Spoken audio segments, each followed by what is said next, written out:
begin. You're in too deep to go back again. Cash is pay to play. You want more hits than lemonade. No, you don't own me. You don't even know me. This vagabond with a two-part path to the great beyond. Say genuine, a ground floor up I can help you find. You're a dreamer, call me when you're Bieber. And when they play it, you can't help but sing along. That's nothing odd, that's nothing wrong. 'Cause a good song never dies. It just reminds you of where you were the first time it made you cry, the first time you felt live. No good song never dies. Like a lover who won't back down and pull you over to the side, look you straight into the eyes. No good song never. No good song never. The first time they made you cry, the first time you felt live. No good song never.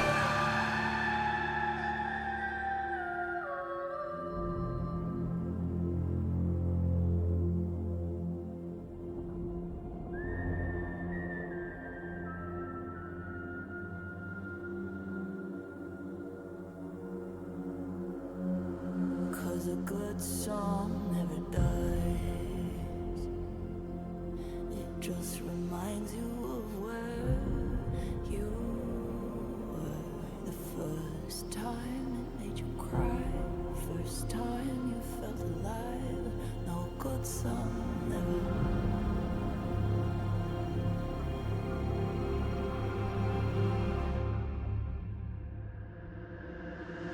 Cause a good song never dies.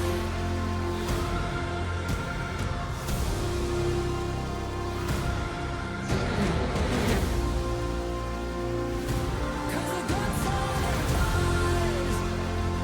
It just reminds you of where you were the first time it made you cry, the first time you felt alive. No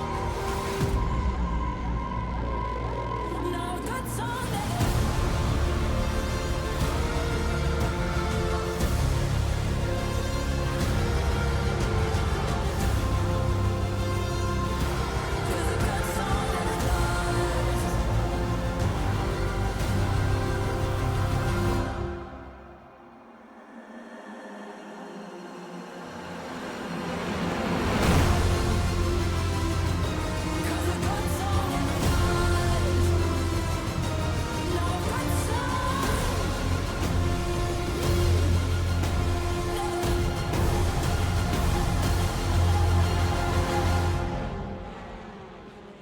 No good song never dies.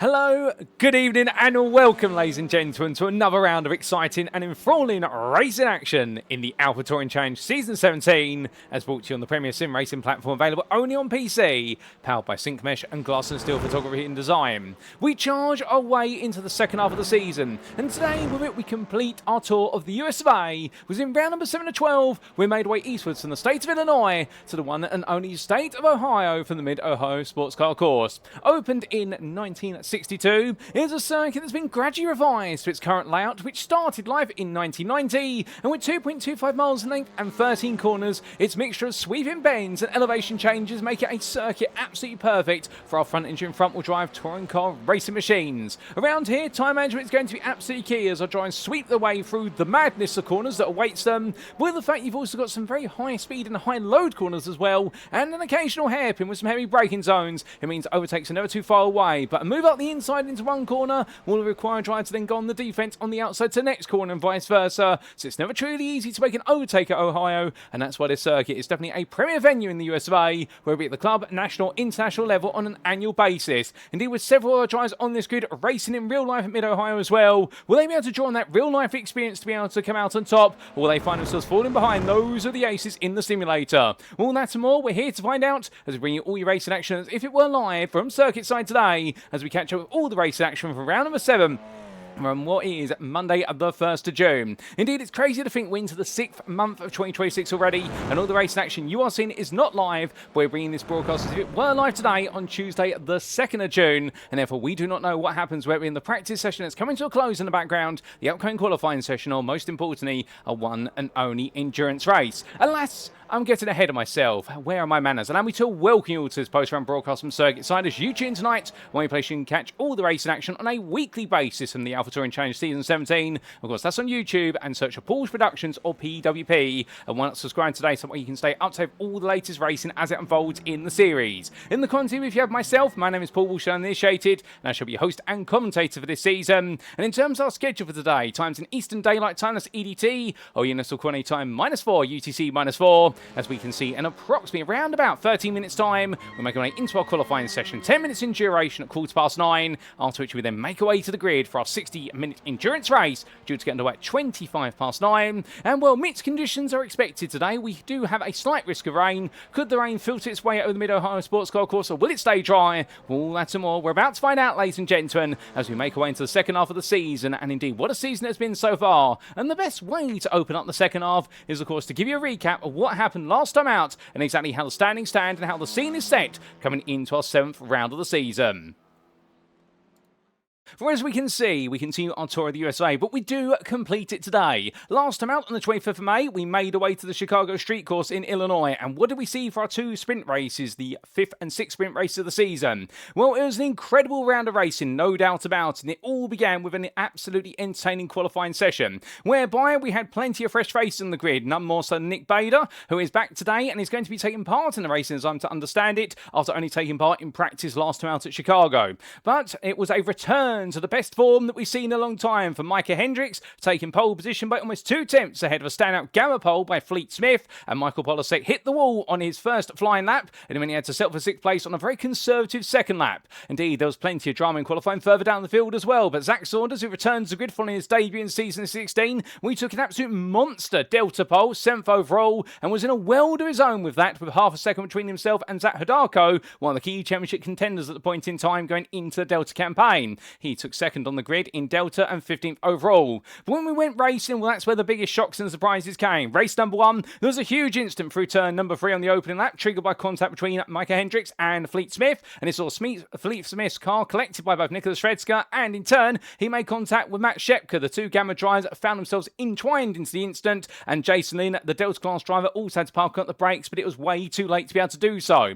Then on lap number 2, John Lauzon and Wojciech Swirydowicz made contact, and the breakfast for dinner teammate, who became part of the Beaver and D's driver team for this outfit, well, we definitely got to see the two of the Beaver and D's machines coming together, and it was a bit of a nightmare moment for the two, and Lauzon retired from the race as a result, as Swirydowicz was able to carry on. And on lap number 4, a major incident for Delta leader Saunders forced him to head to the pits for repairs, and it suddenly opened up the doorway for Zach Hidalgo to take victory in the Delta class. Indeed, whilst he wasn't on the pace of Saunders in the race, when Saunders made the error, it all came to Hidalgo very comfortably, although, to be fair, he did always have the distant pressure of his teammate Tyler Long for T0 Racing Ascent, but Hidalgo was able to take his 3rd win of the season. In the Gamma class, well, with Fleet Smith being involved in that open lap incident, it was the turn of Dan McFarlane, who took 2nd in class in qualifying and 5th overall, 3 tenths behind the pole sitter of Smith. He was able to survive the lap 1 incident, and in the end, bring home his 4th Gamma win in his career, and his 1st of the season. And as for the overall victory, well, on the road, it was Micah Hendricks, but post-round stewarding decided that it was his fault for the incident between himself and Fleet Smith,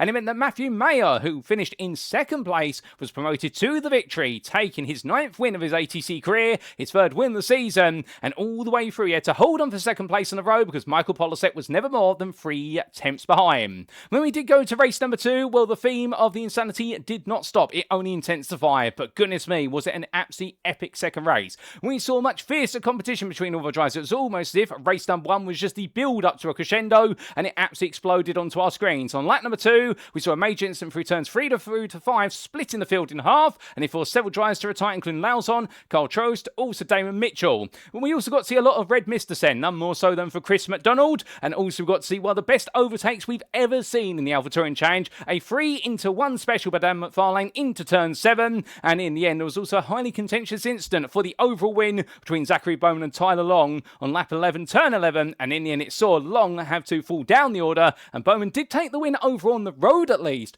but the Gamma winner whose win class stood, well, the win overall did not stand, and in the end it was Logan McKenzie who started 7th, made his way all the way up to 3rd place, and after a long Bowman incident moved to 2nd, and he did take the win after post-round stewarding. I mean, he took his 39th win of his career and his first win in 2 seasons. The last time we saw a win for Logan McKenzie was at Sandown back in season 15, and it's crazy to think it's been 2 seasons and the best part of 6 months since his last win. But of course, in the Gamma class, it was that win for Zachary Bowman, and well, he was very happy with that, even though John Daniels was the class pole sitter, but Bowman passed him on the open lap and ran away and never looked back. And in the Delta class, well, if it was going to be a day for T0 Racing Ascent, it was Zach Hidaka who took the win in race 1, but it was Tai Long who took the win in race number 2, and in the end was able to have a lightning start that enabled him to take that lead. He was chasing his first overall win of his career, but unfortunately with that incident between himself and Zachary Bowman, well, he ended up having to come into the pit lane for repair work, came out behind Mark Darnell, but he repassed him lap 15 right towards the end of the race, and then made sure to take his win, and that was by 2.8 seconds, his second class win of the season. But now it's time for the Mid-Ohio Sports Car Course. We're here for an endurance race round, 60 minutes in duration, and next time up we leave the US of A and make our way to the United Kingdom. Our sole visit to the UK for this season. Now we're in round number 8 at the Thruxton Circuit, the fastest circuit in the UK, and a circuit that is absolutely iconic for touring car racing action. But still, let's stay in the present, and as we do, let's talk to you a little bit more about our host circuit for today. Here's, of course, the Mid-Ohio Sports Car Course, and as our drivers get ready to take on the infamous layout of the circuit, well, 2.25 miles in length for 3.62 kilometers, this circuit located near the city of Lexington in the US state of Ohio. Now, in terms of our cheat sheet, thank you to the Alpha Touring Challenge Administration, as always, for these wonderful cheat sheets. Well, let's talk a little bit about the circuit ratings. Tyre stretch, it's 5 out of 5. If we could, we would make it 6 out of 5, because this truly is one of the most aggressive circuits when it comes to tyre wear. As the fact you've got plenty of sweeping bends, you've got plenty of braking zones, but the fact you've constantly got this drifting from right into left and left into right, and it means the front tyres are going to take an absolute bruising.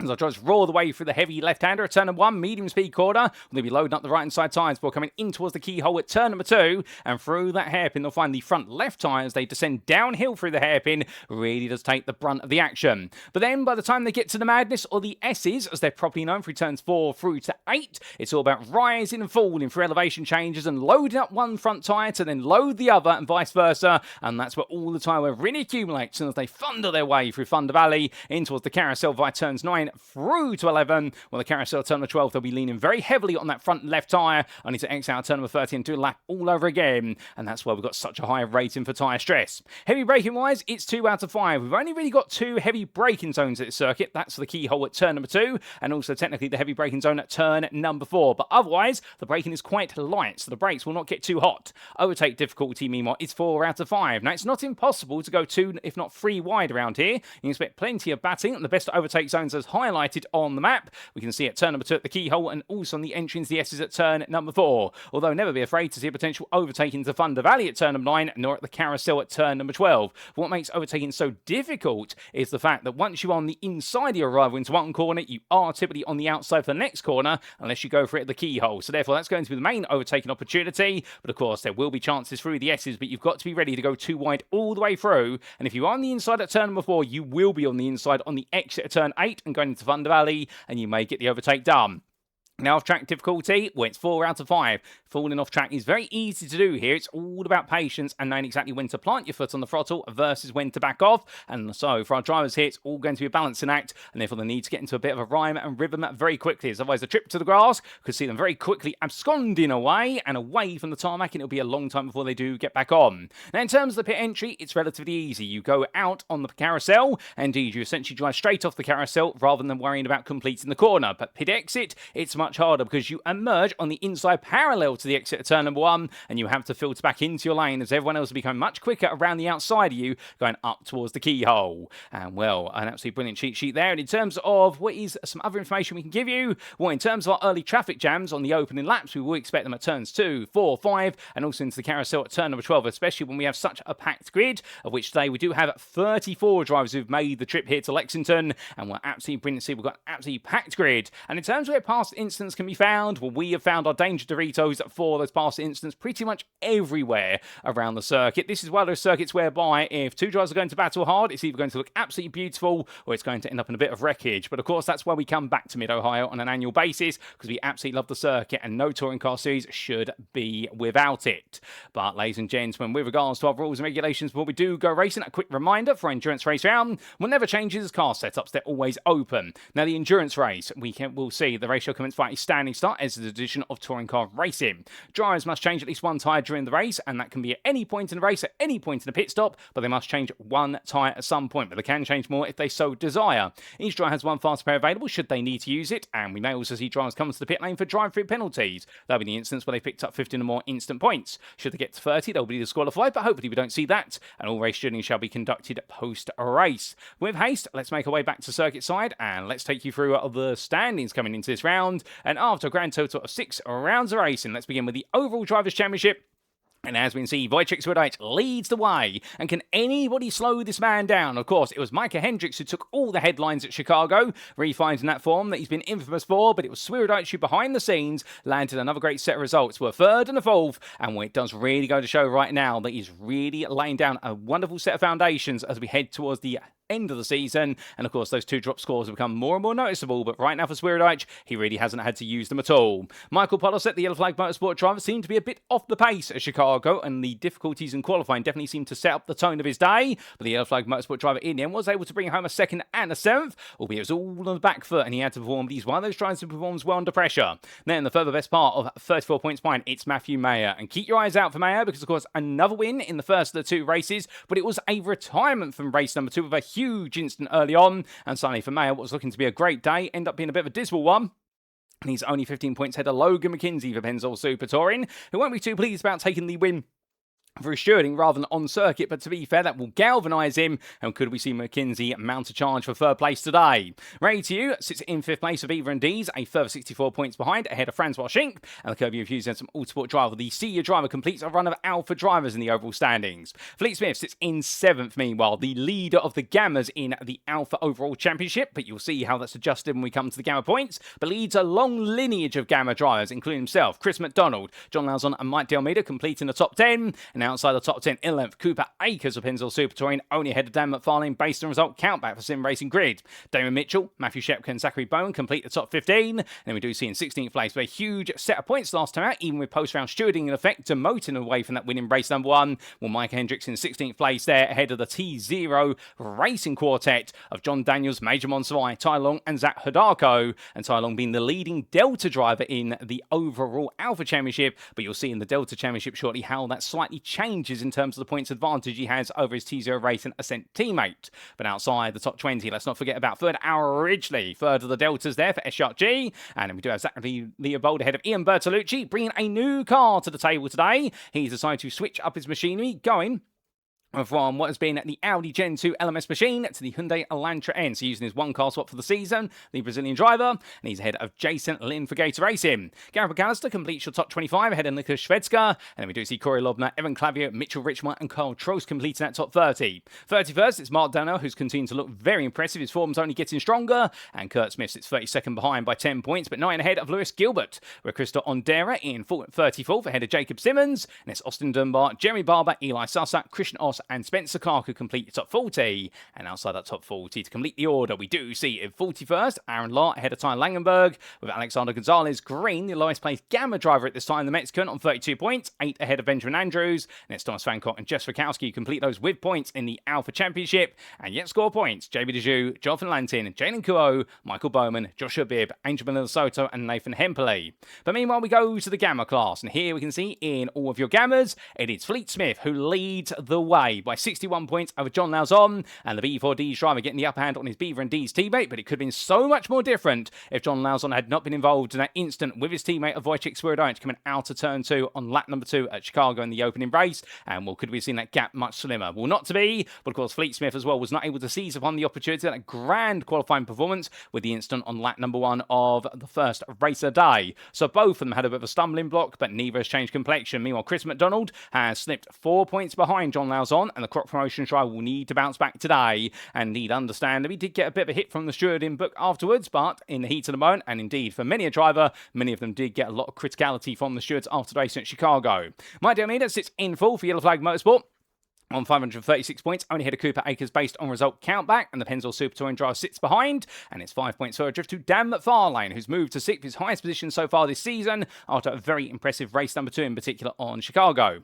Damon Mitchell's never too far away, to be fair, and the Croc Promotions driver also establishing some major points. He's building up some significant momentum right now. Ahead of Zachary Bowman and Matthew Shepka and John Daniels complete your top 10, with the T0 Racing Summit driver only 10 points ahead of his teammate and Major Monserrat, and it's Zachary Leopold ahead of Ian Bertolucci, with Nicholas Shvedska and Alexander Gonzalez Green completing the Gamma standings. Then to the Deltas we go, and as we can see in the Delta category, it is Tyler Long for T0 Racing Ascent, well clear of his teammate of Zach Hodarko. The momentum is definitely shifting into Long's favour at the moment, and both of them shared the spoils last time out, but it is a 53-point advantage there for the 767 driver. For Alva Ridgely, meanwhile, he's looking impressive as well. He's yet to take that win this season, but he's pushing hard for it, and the SRG driver really eager to try and make a big impression, but understandably still got a bit of work to do. And how far can he go today? Can he finally make that first win come his way and make it his 9th Delta win of his career? We'll have to see, with Gator Racing's Jason Lynn also looking much more promising now, as he's really settled down the driver in the 661. He's ahead of Gareth McAllister by 7 points, the UMAT Motorsport driver who had that absolutely infamous win earlier in the season, and right now still just trying to recapture that form, but to be fair, constantly poking and probing for a top 5 and not a podium. Corey Lubner sits in 6th place, the privateer, and really denotes the clearance to the rest of the field there, a grand total of 36 points, and it's a further 13 to Evan Clavio for Sim Racing Grid. Mitchell Richmite in 8th place there, the UMAT Motorsport second driver, ahead of Carl Trost by only 5 points, and Trost has been one to watch out for. He's normally had these brief bursts of pace, but in the races, they've definitely started to slip away compared to his qualifying performances, and B4D's Kurt Smith a further 12 points behind completes the top 10. Mark Darnell is best to rest at 11th for Gator Racing, ahead of his teammate of Lewis Gilbert, and then we do have Krista Ondera in 13th for Junk in the Trunk Electronicas, who we did not see last time out, and we're not going to see today, I do believe. We hope to see him back in the near future. And we do have Austin Dunbar and Jeremy Barber completing that top 15. Eli Sasek is 16th ahead of Christian Ost, and then Spencer Clark, Aaron Lahr, and Tyler Langenberg completing the top 20. And outside the top 20 in 21st place, it's Benjamin Andrews ahead of Thomas Vancott and Jess Rakowski. And then the rest are drivers yet score points, that being JB Dijou, Joel Van Lantin, Jalen Kuo, Michael Bowman, Joshua Bibb, Angel Malil Soto, and lastly, Nathan Hempley.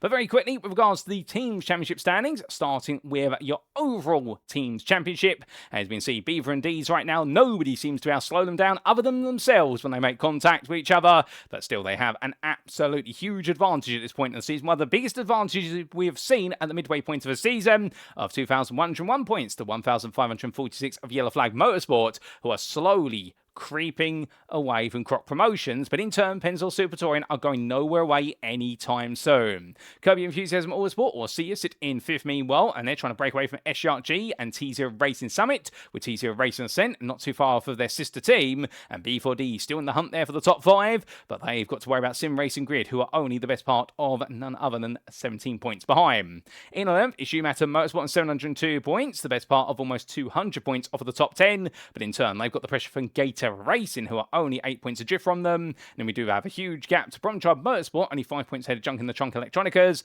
and yet score any points. Breakfast for dinner, Penguin Mafia, and Waifu no Laifu. And as for the Delta Teams Championship, this is where only the Delta drivers in given teams are allowed to compete in this one. T0 Racing Ascent lead the way, quite comfortably right now by the best part of over 300 points over Umata Motorsport, and Gator Racing completing that top 3, a further 12 behind. So the battle for second is well and truly on, and the battle for fourth is starting to absolve itself, with SRG slowly breaking away and steadily away from Sim Racing Grid, and the sister rival team there right now has got some work to do, because B4Ds are hot on the heels, and it's only a further 2 points behind Bromchild Motorsport, and a further 5 behind to Junk in the Trunk Electronicas, and T0 Racing Summit with only 18 points complete your 9 Delta Teams Championship standings. But with that, ladies and gentlemen, that brings us up to speed with the standings, it brings up speed with the times, and it's time to go into qualifying then and see who exactly is going to put it on pole here for our one and only endurance race at the Mid-Ohio Sports Car Course. So practice is complete, but now they've got to try and make it perfect over a single lap. Who exactly is going to do so? Well, it is go, go, go for this qualifying session. As Fleet Smith, one of the first drivers to make the one out. Lone qualifying format, of course. It means all the drivers take to an isolated instance of the circuit. Remember, they've got the out lap plus 2 flying laps to try and get this absolutely right. Now, how important is qualifying going to be? Well, as we mentioned earlier on, overtaking difficulty here is high. It is because of the fact that you are going to be going too wide for an extended period of time with your rival, and you've got to show the respect. So therefore, any battling is expected to cost a lot of time. But of course, that's where strategy could play a key part in the race. We do have at least 1 pit stop expected, if not 2, and therefore understandably an undercut strategy or a well-executed overcut could also make the difference and gain you a huge amount of time, as we did see at Long Beach earlier in this season, with John Lauzon battling with Fleet Smith and getting the upper hand by the best part of 20 seconds, because Fleet Smith was caught up with battling with other drivers throughout the day. But as they all make the way around, well, of course, delivering a good qualifying lap here at Mid-Ohio is much easier said than done. But what we must do before we do start to see those laps coming is welcome and reintroduce a few drivers who return to the grid for this season. And well, first up, he's only just recently raced at Mid-Ohio in real life, I do believe, and that being in none other than his BMW Mini Cooper in the Hoosier Super Tour Series. Here he is on screen right now, your number 20 Delta driver, the privateer. It is Trenton Kramer. I'm very happy to see him on the grid, and if you do want to see some of the on-board footage from his racing at Mid-Ohio in real life, and he's definitely a driver to talk to about what it's like driving on the simulator versus driving in real life, and he does say that actually this circuit is very accurate compared to its real life counterpart. We'll definitely join the Alpha Touring Change Discord and do hit up Trenton Kramer. Also, I do believe he posted all of his race footage on board on YouTube as well, and just go to YouTube and search for Trenton Kramer. Indeed, I've had the chance to watch some of it, and tell you one thing, it's very impressive how he drives in a pack full of Mazda MX-5s, BMW Mini Coopers, and also Porsche Caymans. But as he makes way around, it's good to see him back once again in the Delta class, now in his 4th season of the Alpha Touring Challenge, and will make his way around onto his first flying lap of the day in the Honda Civic Type R FK8. And well, he's been away for some time, so long that last time he raced, we had the older tyre model, so therefore he's had to relearn the car very quickly. We also do have the return to the grid of an absolute staple in the Gamma class, and that's none other than this man.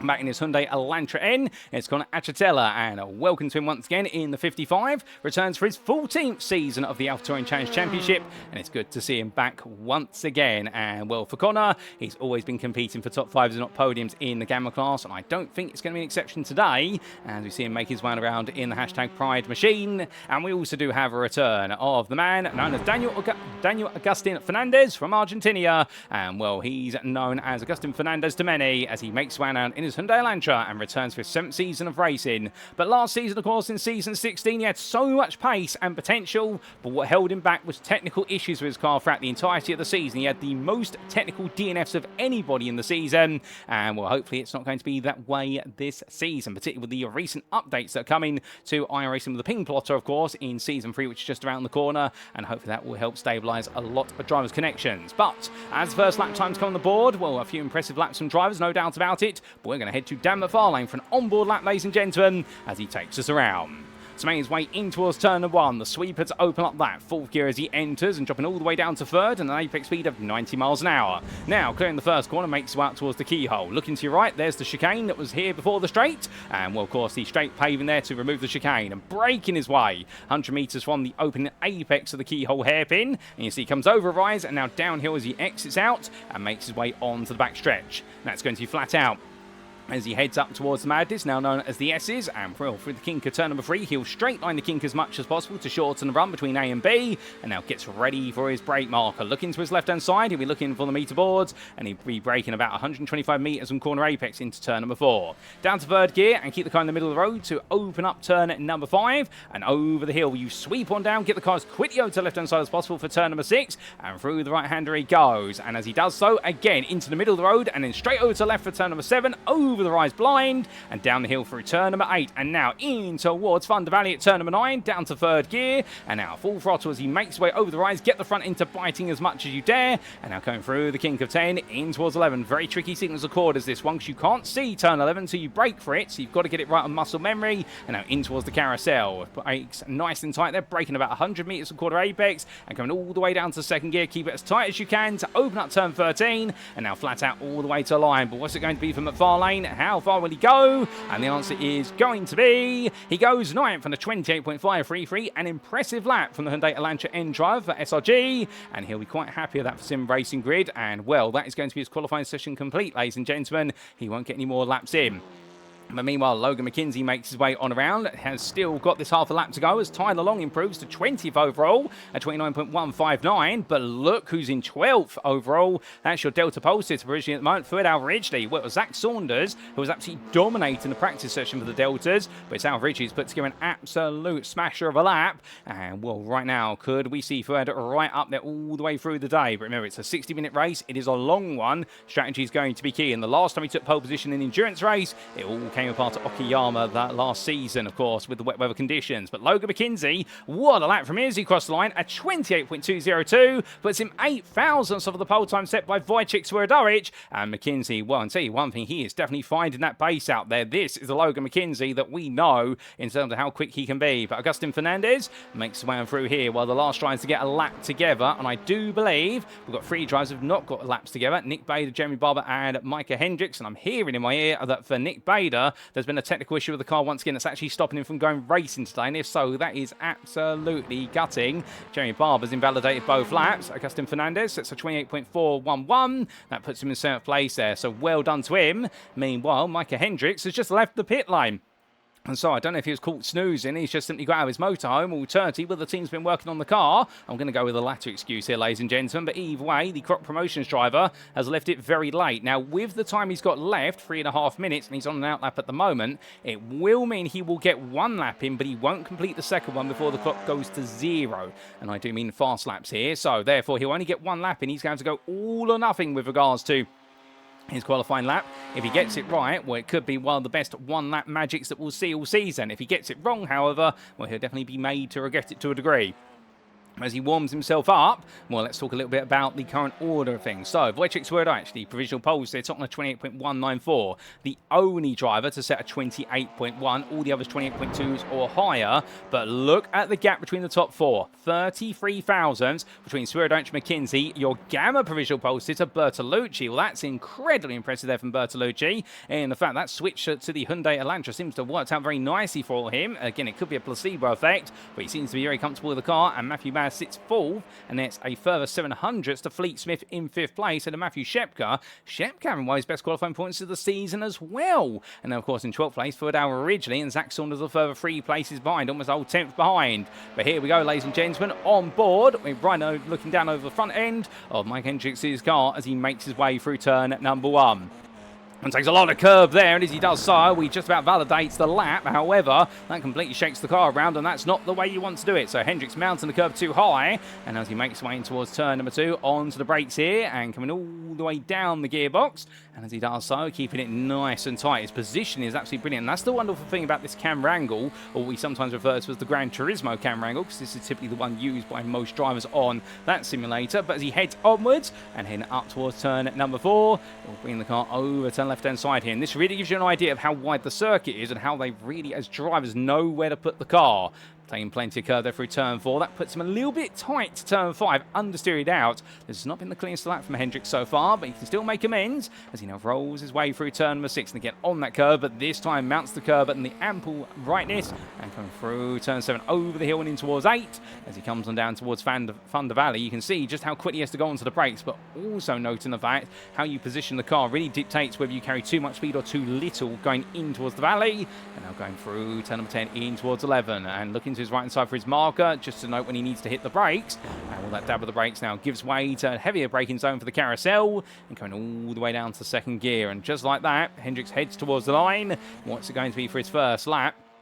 It's not going to be the best of laps, to be fair. It has been a little bit scrappy. It will be 26th at best, a 29.539, and he will not have enough time to complete his other qualifying lap available to him, ladies and gentlemen, because the lap time is 1.5 minutes approximately, and well, at best, he is going to have a grand total of what will be 30 seconds to try and do it, and well, the maths just does not add up in that instance. So for Hendricks right now, this will definitely be a bit of an exploration lap, but he'll never get to complete his tour of the circuit. So that will be it for qualifying, ladies and gentlemen. It's Wojciech Swirydowicz Swirydowicz, the championship leader on pole, looking to go for that second title this season. Logan McKenzie joins on the front row. A season best qualifying performance from Logan McKenzie. Ian Bertolucci with a second row start. His best qualifying performance, I believe, of his career in the AlphaTauri Challenge, and Gamma pole with it. And then we do have in 12th place Swirydowicz Ridgely, the Delta pole sitter, with Zach Saunders 15th for the Delta and second in Delta. And then it is Jason Lynn who completes that Delta starting order in 18th place. But what a qualifying session. And well, of course, qualifying is just one lap. And now it all comes down to many more laps here as we do go green flag racing. And so our drivers will make the way to the grid. But how exactly do they line up for what is our 7th round of the season? Well, thankfully, we can walk you through it. And as we can see, making the way out for round number 7 of season 17 of the AlphaTauri Challenge, powered by Syncmesh and Glass and Steel Photography and Design. Here today on iRacing in the Mid-Ohio Sports Car Course, Wojciech Swirydowicz begins his day on pole position for Beaver and D's, and we're 28.194, 8 thousandths quicker than Logan McKenzie. On row number 2, behind the Pennzoil Super Touring driver, it's Sim Racing Grid's Ian Bertolucci, a maiden Gamma pole position for the season, and his best qualifying points of his career, as we understand. The Brazilian driver will be absolutely proud as punch with that. And more alongside him will be G's Canadian driver of Matthew Mayer, who starts in 4th. It was only 33 thousandths to connect to the dots between the top 4, and it was a further 700ths to Fleet Smith. Secondly, Gamma drives to B4Ds ahead of Senior's Matt Shepka, who starts in 6th place, and he'll be very pleased with that qualifying points, his best of the season so far. Agustin Fernandez on his return to the racing, the Argentinian driver starts in 7th there, the privateer in the 956, ahead of the 250 of Nicholas Shvedska for Shvedska Racing. And keep your eyes out for Shvedska. He's getting quicker and quicker every round, and that is a really impressive time for him to be fair. That's not far off a pole. But then we do see starting in 9th place there for Mike Almeida, the Flag Motorsport driver. He was a further 300ths behind, but in turn a 200th ahead of Dan McFarlane for Sim Racing Grid. These Gamma drivers, this Gamma class, it's been an absolutely brilliant class to add in. Season 16 was impressive, but Season 17, we are seeing these Gamma drivers. They are really using it as a catapulting stage to try and hunt down the Alphas. But outside the top 10, starting in 11th place, it's John Lauzon, and he'll be happy with that for Beaver and D's. And he's right on the back end of the top 5 Gamma pace, but at the same time as well, he's got a little bit of a comfort gap to the rest of the Gamma field. Swirydowicz Ridgely taking the Delta pole position in 12th there for G. Can he convert it into that win he's been long awaiting for? Chris McDonald starts 13th for Crop Promotions ahead of Cooper Akers of Pennzoil Super Touring. And then we do see the Japanese driver Zach Saunders starting in 2nd, the Delta's 15th overall. Behind the privateer, it's Zachary Bowman. It's the all-Zach row number 8 for Yellow Flag Motorsports driver. And it'll be Damon Mitchell on row number 9 for Crop Promotions ahead of Jason Lynn for Gator Racing. Well done to Jason Lynn for 3rd place in Delta, one of his best qualifying points of the season so far. Can he go for the win today? Connor Achitella starts in 19th. The privateer ahead of Tyler Long for T0 Racing Ascent, the championship leader in Delta. A little bit behind the lead in pace, but to be fair, ahead of his main rivals at the moment. As in 21st, it's Corey Lobner, the privateer, and Major Monsavai, 22nd for T0 Racing Summit. John Daniels starts in 23rd for T0 Racing Summit behind his teammate, but probably wondering where the pace has gone in qualifying today, because it's not quite gone right for either him or his teammate. And Carl Trost of T0 Racing Ascent behind the sister team drivers, but I don't think he's really too pleased about that. We normally see him a bit further towards the front of the Delta field. Gareth McAllister starts 25th for Umata Motorsport ahead of Micah Hendricks. Only got one lap to go with a delayed qualifying performance for him, but the Croc Promotions driver will be one to fight his way through the field. You can always count on that. And then be Lewis Gilbert 27th for Gator Racing ahead of his teammate Mark Darnell on that 14th row. Row 15 to complete the top 30. It's Aaron Lahr, the privateer, ahead of T0 Racing Ascent Zach Hodako. And outside the top 30, 31st, it's going to be Evan Clavier for Sim Racing Grid ahead of returnee to the grid of Trenton Kramer. And on the final row of the grid, should they make it out, Jeremy Barber, who didn't set a lap in qualifying, and Nick Bader, who I believe still having technical issues with the car in the 133, will be 34th, but I don't think he's making his way to the grid, ladies and gentlemen, sadly. So without further ado, the grid is set. Our drivers are all absolutely itching and ready to go. We're reaching to see how they get on. And as we look down to the front of the field, it's over to Wojciech Swirydowicz to take us to the green. So it's 5 red lights, and without further ado, ladies and gentlemen, it is go, go, go for one race today as they roar the way away up towards turn number 1, and as they do, it's a good start from Swirydowicz, but who else had a good start behind? Wins the opening quarter, they sweep through 3 wide there behind. It's going to be Ian Bertolucci, who moves up in a 2nd place as Logan McKenzie and Matthew Mayer tugging behind. But here they go up towards turn number 2, all the field safety up through, and they all scramble down to the braking zone, but Bertolucci going as defensive as he can. As you can see there, Logan McKenzie trying to go round the outside. Further back, Dan McFarlane tugging in behind Nicholas Swirydowicz. Swirydowicz having a good start, holding ground. As Swirydowicz originally holds 12th, but a little bit further behind. We've got 2 by 2 here, and that's going to be Bowman and Akers fighting each other with Jason Lynn trying to get involved. And in the end, Bowman falls back with Akers, but Lynn going on the attack now, and he tries to power his way around the outside. Can the Gator Racing machine get this done? We'll see what they can do into the braking zone as they come in towards the S's for the first time. Ian Bertolucci still fighting with Logan McKenzie. This is going to buy Swirydowicz plenty of space to breathe as they come over through the rise, and right now they're not backing off either of these two, and Bertolucci right now goes a bit too wide with cold tyres, and McKenzie takes second place, and now will Mayer go around the outside? He will. Bertolucci there completely offline. He loses 2 places for the price of 1 small error, and that's going to seal the deal at least for now. As further back, Jason Lynn fighting with Major Monservai, so he's had a bit of a poor run through the S's, and suddenly all the places slipping out of his hands as Hendricks still fighting here with Tylon and Corey Lobner, particularly Lobner on his inside, and Lobner coming through Thunder Valley right now, and he gets a thunder of applause for making that move. But just behind Aaron Lahr, 2 wide there with Trenton Kramer. Kramer's had a good start, gaining 1 place already, going on the attack versus Lahr now for another, so it's good to see him using all that experience to his advantage and very quickly getting accustomed to the cars once again. We're coming on through and on towards the next lap. It's Swirydowicz who leads, but the lead already 1.2 seconds ahead of Logan McKenzie. Then it's Matthew Mayer in third, all Alpha drivers. Then it's your Gamma leader, Ian Bertolucci, the pole sitter for the class. He's dropped down to 4th place overall with Fleet Smith hot on his heels. But let's hold the phone on that one, ladies and gentlemen, because here comes Mayer looking around the outside. He goes in towards the keyhole, but can he unlock the door? And the answer's going to be, well, he's doing it a very convoluted way, going around the outside, but McKenzie gives him the space, and McKenzie holds on there. Better run out the corner on that inside line. It's to be expected with the camber of the road. The inside drive's always going to have the right to put the throttle down a little bit more aggressively and assertively compared to the drive on the outside. Of course, they don't want to elbow them wide as they make the way up towards the S's. Coming into that braking zone. Here comes Mayer looking all the way out the inside, but McKenzie still there, just about ahead as they now come through in towards turn number 6, and it's brilliant racing. But suddenly Bertolucci's going to think about this. He's going to try and go around the outside of Mayer and essentially do to him what was done to him on the previous lap. Albeit Mayer's aware of it, and Fleet Smith right now has been given the opportunity to get a bit close, but not if Fernandez says something about it, and the Argentine driver makes his way around the outside. Can he get it done? He's going to try to here, but a little bit of understeer. The rear tyres are lifting up, and in the end for Fernandez, he is going to get alongside Smith, but coming in towards turns 10 and 11. Well, someone's got to back out here, but who will? Well, neither does. And in the end, they both go through together. Brilliant racing, great respect being shown. You can see Matthew Shepka behind with Shredska, McFarlane, Lauzon and McDonald all queuing up here. So suddenly this top 10 is starting to split. We've got a long queue there for 5th place all the way back to what is effectively, I do believe, all the way back to 32nd. Indeed, right now it is just a long train of cars, but this is what we expect of Mid-Ohio, and we absolutely love it. Unfortunately for Jeremy Barber, things have gone a bit backwards, but he did start from the pit lane, so therefore that's why he is 11 seconds behind the field. But the field keeps fighting like this. He will catch up to it gradually, and we look forward to seeing him get more involved as the race goes on. But sadly, no Nick Bader today, ladies and gentlemen. Technical issue with the car, but hopefully we'll see the Hyundai driver out in a week's time at Thruxton.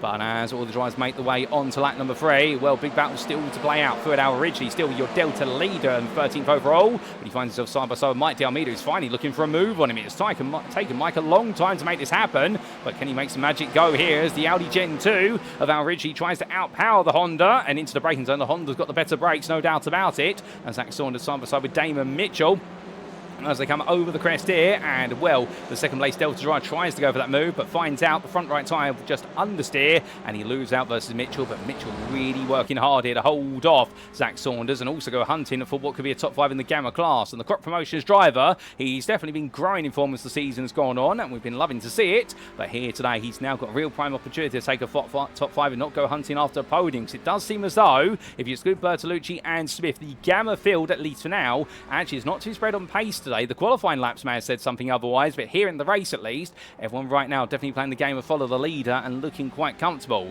as we come from riding on board from the rear of Damon Mitchell's car. And well, they go on to another tour of the circuit. Connor Achitella behind, but he makes his way onwards towards turn number 1 as he does so behind Major Monservai.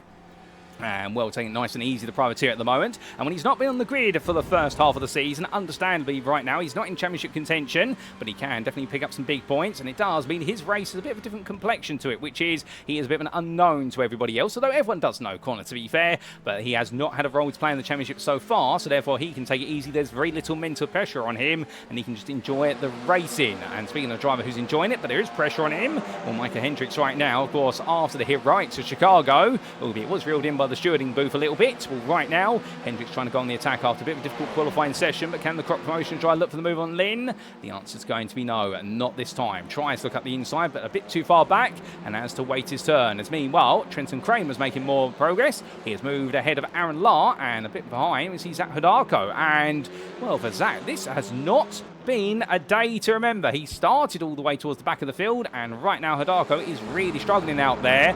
And, well, this has perhaps been the biggest casualty of qualifying. The man who's second in the Delta Championship coming into this round for T0 Racing Ascent. We struggled. He qualified in 11th place in Delta, 30th overall, and he's currently running towards the very back of the field. He slipped backwards rather than gone forwards, and something tells me this may be his bogey circuit of the season. If so, well, that's why we do have 2 drop scores. It's so that drivers don't have to be perfect every single round, or also if real life does get in the way, they are able to miss a couple of rounds and not feel as though they lose out in the championship. But for Hodarko, right now he's missing out a lot more than that as he makes his way on to a 5th tour of the circuit. But Ian Bertolucci, the Gamma leader, still has Fleet Smith behind, but the second is the gap now, and definitely started to open up a bit of space between the pair of them. As meanwhile, Micah Hendricks looking up the inside of Jason Lynn, Audi on Audi here, and Hendricks will get that move done. Lynn leaving the door open now, and I think expecting it was going to come eventually, and essentially saying to Micah, look, I know what you're trying to do, just take the place off me and go away, please. Go hunt after someone else and let me follow you instead. And Jason Lynn prioritising the Delta podium, which is the right call in this situation, because whilst he can take more points for finishing higher overall, that's what the points are made and paid first and foremost, and it's bonus points to the podiums, as well as other awards, including the fastest lap in the race for our individual classes, excluding the Alphas, of course, when it comes to podium finishes, because they only get points for overall finishing position.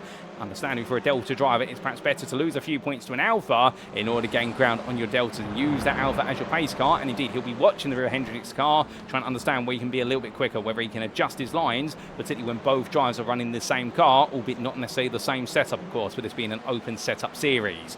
But we come back to Evan Clavio on the back of Aaron Lahr, and right now getting nice and close to the back of the lime green mean machine. We always love to see Aaron's lime green car out there. It doesn't matter what series he races in or what car he's in, he always runs lime green, a very default paint, but it also makes him iconic. As Evan Clavio gets a bit close there, has to back off quite early, had a bit of an overspeed coming out of turn number 11, but of course the concertina effect into the carousel, it's always going to catch you out if you try breaking your normal spot when the driver is only a 1/10 in front of you. So Clavio there backing off, but you can see both drivers squirming around a little bit, and that's the bumps in the road and the slight downhill gradient. It just causes the rear of the car to lift even more than normal. And as they make the way up towards the keyhole right now, Evan Clavio just waiting, and we're trying to get in. And the thing is, that's what makes this very exciting right now here at Mid-Ohio. Of course, we're not seeing plenty of side-by-side action, but you are seeing everyone very closely wound together at the moment, and it only takes one small mistake, and suddenly a move can be made. And speaking of which, well, Hendricks now looking for another move, looking up the inside of John Daniels in towards the S's. Here he goes, but Daniels decides not to fight it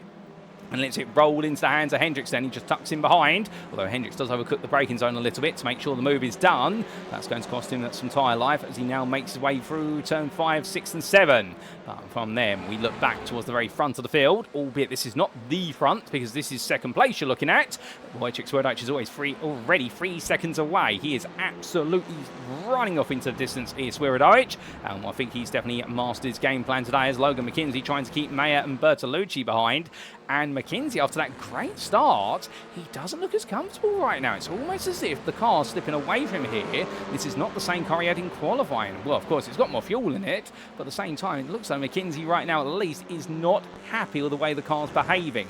I wonder whether the car will feel a lot better once the fuel starts to come out of it. Of course, some drivers will set the car up to be more effective on the lower the fuel it goes. Essentially, they set the car up for what is a low fuel, and the idea is you just hold on until you get the fuel out of the car. So I wonder whether McKenzie may today, if this is a 2-stop race, keep in mind we've got those clouds hanging over in the rear of the pitch. You can see them there at the top of your screen, and what that does mean is we do have a slight risk of rain. Well, if the rain doesn't arrive, and it does force this to be a 2-stop race as per usual, where it's going to be from slick tyre to slick tyre all the way to the end, well, I wonder if McKenzie is going to potentially go for what will be a short stop midway through the race. His second stint will be short, and therefore he'll go full attack, or whether he'll decide to go for a longer middle stint and then go all in right at the very end. Because, of course, right now that could really make or break the race. He keeps Mayer behind him, but the SRG driver, well, he's definitely staying nice and close right now as they roll the way up towards Thunder Valley once again. But Mayer the more confident of the two, it would seem, and McKenzie definitely fighting against the weight of the car. But as he transitions away, well, meanwhile, we look a bit further back into the Deltas. Tile along after starting in full place in Delta, lost out in the early stages. Corey Lobner being one of the drivers who gained on him, so Gareth McAllister. And in fact, we've got to give a shout out to you, Mountain Motorsport driver, because he gained 3 place at the start. He had a really good start from what was 7th in the Delta class and 25th overall, and he's gained 2 place overall as well. So with Gareth McAllister, it's the starts that make the difference, and we might be trying to hold on here for some time. As 10 minutes of the race complete, we've still got another 50 or so, plus a final lap to go. But as we do, let's take a look back in time, ladies and gentlemen, at some of the big moments in the start of the race, including when we did go green flag racing. So as the field went away, we looked to the blimp camera, and as they all went green, well, it was an absolutely perfect start for Wojciech Swirydowicz. The 5 red lights went out. A slow start there from Shepka. Meanwhile, you can see the Sea Audi, the bright yellow machine. You can't miss it. It's luminescent. We'll lose it out there versus Fernandez. But further back, well, how far had we seen Gareth McAllister go? Well, it was not off the launch he got it done, and he had to go quite defensive there versus Jost and Hendricks. So it was later on. We saw Bowman versus Achitella as they made the way up towards the keyhole for the first time. The two of them side by side, then into the braking zone. Plenty of free wires. Damon Mitchell looked around the outside there, and what a move from Damon Mitchell that was. And well, he went around the outside of Saunders and Akers to move into 14th place. A brilliant move from him. That was bold. We didn't quite catch that originally on camera, so great to see that played out. And Mark Darnell and Lewis Gilbert had a bit of a fight as they made the way away from the blimp camera and all the way down towards the S's they went. And in the end, well, Darnell and Gilbert decided they were going to fight all the way, and then Hidako said, I'll split the two of you, thank you very much. And I don't think Lewis Gilbert liked that and said, no, Zach. And Zach said, yes, actually, I'm coming through. And, well, took that position off him. So, as they made the way through the remainder of the S's, well, the battle continued between them. And we had a bit of difficulty, meanwhile, for one of our drivers, and it was Evan Clavio had a bit of an off-track, and this is what happened to Clavio. So, this was through turn number 2, the keyhole, and as he made his way on through in the sim racing grid machine, understeered wide, and in the end put the brakes on initially and then realised, no, power through it instead. Don't put the brakes on, that's not going to help, it only makes it worse. And so he powered through and got it back on, but dropped to the back of the field. We had this for Carl Trost on lap number 3. It was a brief off-track coming in towards Thunder Valley, and Trost definitely still trying to get to grips with the circuit as he made his way out, and just a bit too much power there, and the bump in the road sending him wide, but able to stay ahead of Mark Darnell just about there. And meanwhile, we had a bit of battling up for Trenton Kramer, and he's definitely had an exciting start to his day. This was him on lap number 3, making his way past that Hidako, and this was all the way up in towards the keyhole. He was on the right in the Honda, and Hidako on the left in his own Honda. And once they made the way in, it was the blue flushes there of Trenton Kramer's Honda that really went on the attack, but lost out there and went for the switchback instead. So decided, you know what, if I can't beat you through the corner, I'll beat you on acceleration up towards the S's. It was a drag race. Evan Clavio wanted to make it 3 wide, but Trenton said, no, Evan, you can't do that. I'm making this move. I'm the star of the show right now. And that's how he got the move done on Zach Hidako. Went into the braking zone. Hidako tried to hold it around the outside, but Kramer in the end beat him on the brakes. And then a lap later, we saw this. Kramer going on the attack versus Aaron Law. Lion Green Machine taking way too much opening curb, and that sent him wide, and Kramer making that move quite quickly there and taking the position as Aaron Law almost pushed himself too far over to the other side of the road, and Evan Clavio looked up the inside there versus Zach Hidako in the rear of the picture, and well, made that move stick. But with that, ladies and gentlemen, we go back to your live racing. As we do come back, there's still plenty more to come, no doubt about it. In terms of the battles still out there, well, Kramer and Law fighting once again. Aaron Law has found his way back ahead since we took a look at that replay, and well, not too much has happened since then, so the field is still very much together. I'm still excited for what is to come next, and again, this will be one of those races whereby the smallest of mistakes can suddenly put a driver out of the race. We have unfortunately lost Jeremy Barber from this since we went to the replay footage, so there's been a bit of an incident for Jeremy, and well, we don't quite know what's happened, but we know he has retired from the race, sadly, due to an issue with the car, so that's unfortunate for our 167 drivers. We have had our first retirement of the day, as well as our non-start for Nick Bader. So 32 runners still, and we've still got 3/4 of the race and a final lap to go. And everyone right now definitely trying to maximise this race as much as possible. Now, of course, one of the big thoughts that will be on our drivers' minds is the weather radar and whether we are expecting that rain to arrive. And if it is, this will change the way the race plays out a little bit, because of course The one thing about when you do have the rain arrive, if it's heavy enough, it will mandate a switch from the slick to the wet tyre. And we'll come back to that shortly, ladies and gents, since we've got a bit of battling going on here. And that is Lewis Gilbert and Evan Clavio coming together, and Clavio there getting very close to the back of the Gator Racing driver, and behind you see Lyon Kramer side by side. Aaron Lyle going as defence, so he possibly can. Trenton Kramer here looking around the outside again, and well, he's going to try and go for it into turn one. And meanwhile, Evan Clavio on the inside here versus Lewis Gilbert, and Gilbert in here being slightly pushed aside. However, to be fair, it's all fair contact between those two. They're giving each other as good as they give, and once they make the way onwards, you now see Lewis Gilbert make his way up the inside here towards the keyhole. He says to Clavio, coming back at you, but Clavio does not fall for it there and just simply nails his braking zone, knowing he's got the better brakes in that Honda versus the Audi. Only by a small advantage compared to how it used to be versus the Gen 1 Audi, but still it's enough. And Trenton Kramer did clear Hidako in the rear of the picture, but now he's trying to attack Lewis Gilbert. As they make the way down towards turn number 4. Can he get the move done? We'll have to wait and see, but the answer is going to be not this time. And also off camera, we have had Corey Lobner find his way past Gareth McAllister, I believe, but I think that was due to a slight internet connectivity issue, and Gareth McAllister has been reinstated in 4th place in Delta and 23rd overall. You can see him there in front of Corey Lobner's CFR Audi. But what we were saying before we did look at the battle was if there is the risk of rain, our drivers will have the weather radars, so will their teams on the pit wall.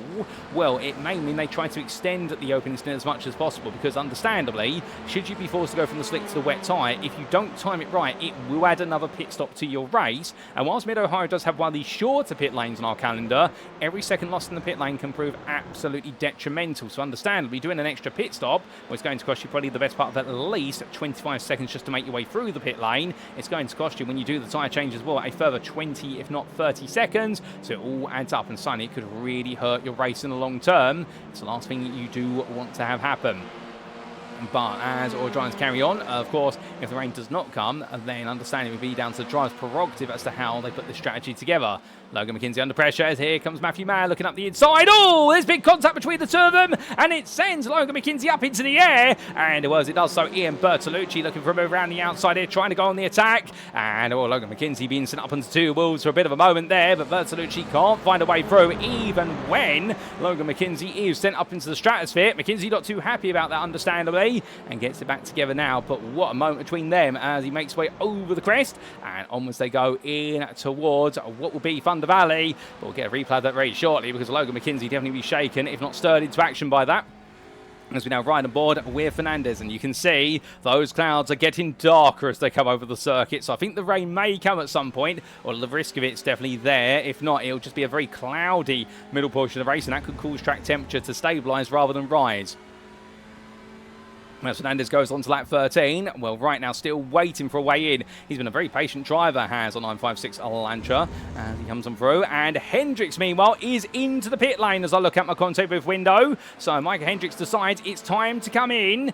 Is this the right call? We're going to keep an eye on what happens. I think there's just fuel going in that car. Unfortunately, we can't get the data of what tyres they're running. Should we do see wet weather conditions start to arise, we can definitely see it's getting very dark over the circuit here, as meanwhile Bertolucci has to fend off Fleet Smith. We're trying to keep it together right now, but Smith attacking as much as possible, and Bertolucci in a bit of a worrying position here, defending hard as they make the way in towards the S's. And well, through that right-hander he goes, the 51 driver, and Smith here constantly cutting and thrusting, looking for way in. It's not quite coming about at the moment as we look back from the rear of the leading Elantra in this situation. And what's the fight for 4th place overall? Big points on the line here for the Gamma leaders. And well, with Augustin Fernandez there, it's now for 1.5 seconds to Matthew Shepka, who will be bringing Nicholas Shvedska along for the ride. The two Canadian drivers trying to work together, I suspect, in order to bring the rest of the Gamma field into the mix. Right now, Bertolucci staying safe. And, well, you can see just a bit further back there is Dan McFarlane, who has got John Lauzon, Chris McDonald and Mike Almeida for company. He's trying to stay nice and close to Shvedska there. And, well, all of them doing it very impressively thus far. Damon Mitchell, meanwhile, after his early heroics in the race, has been dropped a little bit. But to be fair, he might be playing the bigger picture game, which is to protect the tyres and also try to extend the fuel just in case you do need to go a bit longer if that weather is going to transition to rain. Then understandably, having more fuel in the car rather than worrying about pitting every 20 minutes will help out, as it just gives him a little bit more strategic flexibility. And again, you eliminate a mandated pit stop at some point or an extra pit stop, and suddenly you are going to gain a huge amount of time compared to everyone else. That will always be on the mind of the drivers. But as they all roll the way on through, Well, meanwhile, what exactly happened to Logan McKenzie in terms of being sent up on two wheels? We take a look back, ladies and gentlemen, for a replay as Matthew Mayer had an unconventional pass on McKenzie. So this was as the pair made the way down in towards the S's sequence. Into the braking zone they went, and the S-G drive looked up the inside, went all in. As he did so, McKenzie tried to hold it around the outside, and a big knock to the side, and sends him up into the air there. And what that looked like on board from Ian Bertolucci's perspective behind, because of course he would have been the popcorn seat view to watch it happening. Well, this was on board with him at the time, running in fourth place. Made the way into the braking zone they did, and as they came on in, well, it looks like McKenzie in fact turned in and perhaps tried to cut in a bit too soon, and well, thankfully came back down the terra firma, and Bertolucci tried to go round the outside and in, and wasn't quite able to get to the inside of turn number 6, but went for it. It didn't quite work out as we do come back to your live racing, ladies and gentlemen. As we do come back, we'll still plenty more to come, no doubt about it. Damon Mitchell still chasing after his rolls in front, and we've still got 2/3 of the race to go. As meanwhile, for back on Achetella, well, he's very sideways. He goes into the pit lane there, so he decides to come on in, and well, that is a strategic call there. That'll be fuel going into the car, and I do believe Micah Hendricks, who came in, had a rather short stop, so he's decided to go for a quick stop. Perhaps expecting the fact that he can gain a bit more time. Alternatively, catch up as hold up a second. There's been a bit of an instant coming through turn number 1, and that's Nicholas Shvedska, who's dropped a long way back. And I believe Damon Mitchell's also been called out a little bit, but Shvedska in particular has been called out somewhat. As the headlights are going on, it's definitely getting dark enough here. The driver's headlights are automatically coming on, and more Shvedska and McDonald together. And see Mike Almeida behind them, but definitely there's been a bit of a change afoot. And I think Shvedska's perhaps run wide at turn 1 and taken some cones with him. Those innocent cones have been propelled back on the circuit. And, well, I think Damon Mitchell also ran a bit wide as well. But we'll get a replay of that when we can. But leaving the pit lane, and Achetella having a very short pit stop. Only 6.8 seconds is stationary time compared to Hendricks' 13.7. So Achetella has decided to go for the short stop. Meanwhile, Hendricks has gone for a bit of a longer stop by comparison. Trenton Kramer fighting Lewis Gilbert. He'll take that place as Gilbert goes wide there at turn number 4. So that's Kramer back into 11th place in the Delta category. And meanwhile, Gilbert and Lar behind as they roll the way onwards. But Aaron Lar still fighting. And these three enjoying a good little ding-dong scrap for the last of the Delta places. But to be fair to them, every point will be precious. And enjoyment of the race is what it's all about. As Shvedska into the pit lane, so that mistake definitely has forced his hand a bit, and now he comes on in. Let's go drop into the back of the field, but that may not be a bad call as Major Monservite also in.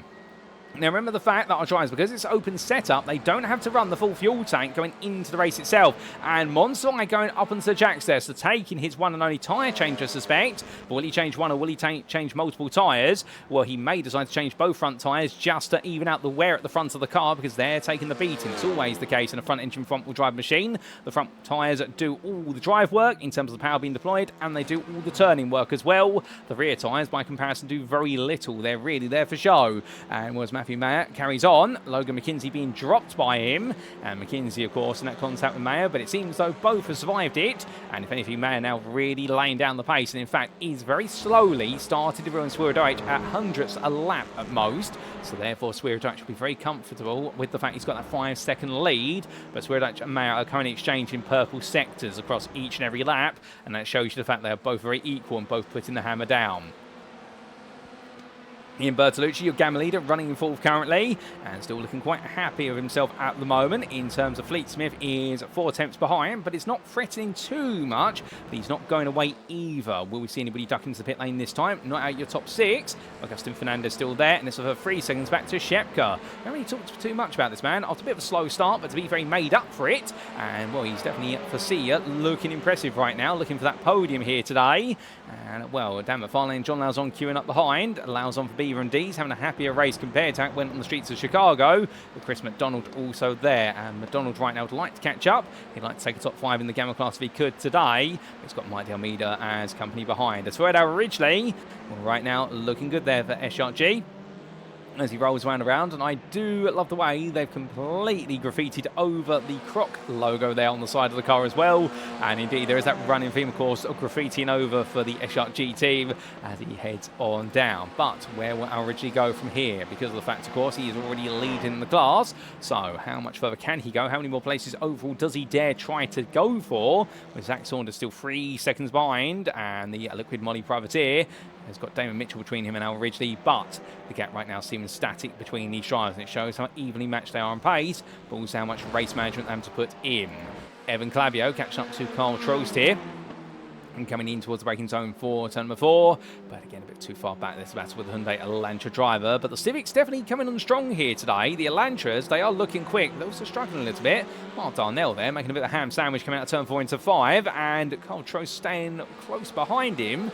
Unconventional, both Elantra drivers, they're not in the best of runs through the S's, but understandably Clavio's not quite able to seize on it, but Darnell right now gets back on his racing line. A bit of an oddity there, and I think Trost wanted to go for it, and then Sonny found that Darnell was too slow for a section of the circuit he wasn't ready to catch him at, and that's why Darnell's been able to reopen that gap to 8 tenths all of a sudden. The Gator Racing driver still putting down the hammer as his teammate of Jason Lynn into the pit lane, and as he does come in, Gareth McAllister as well, Corey Lobner in. So a trio of Deltas make the way, and does anybody else come in? Well, Evan Clavio fighting hard here with Trost, as meanwhile McAllister does come in, and it was a roll the way onwards. Here goes the move for Clavio on the inside.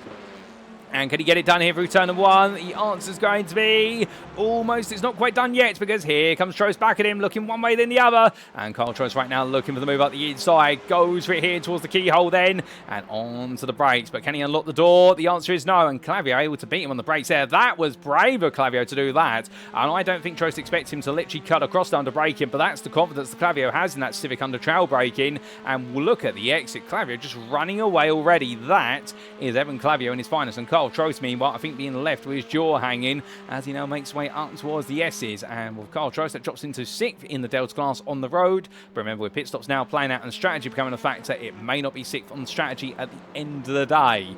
That Hidako behind, and Hidako is making some ground there to his teammate.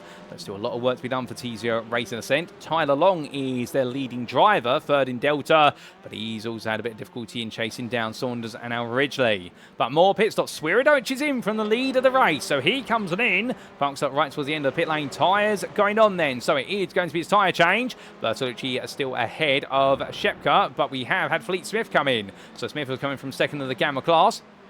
And Bertolucci stays out, Shepka stays out, McFarlane's with him.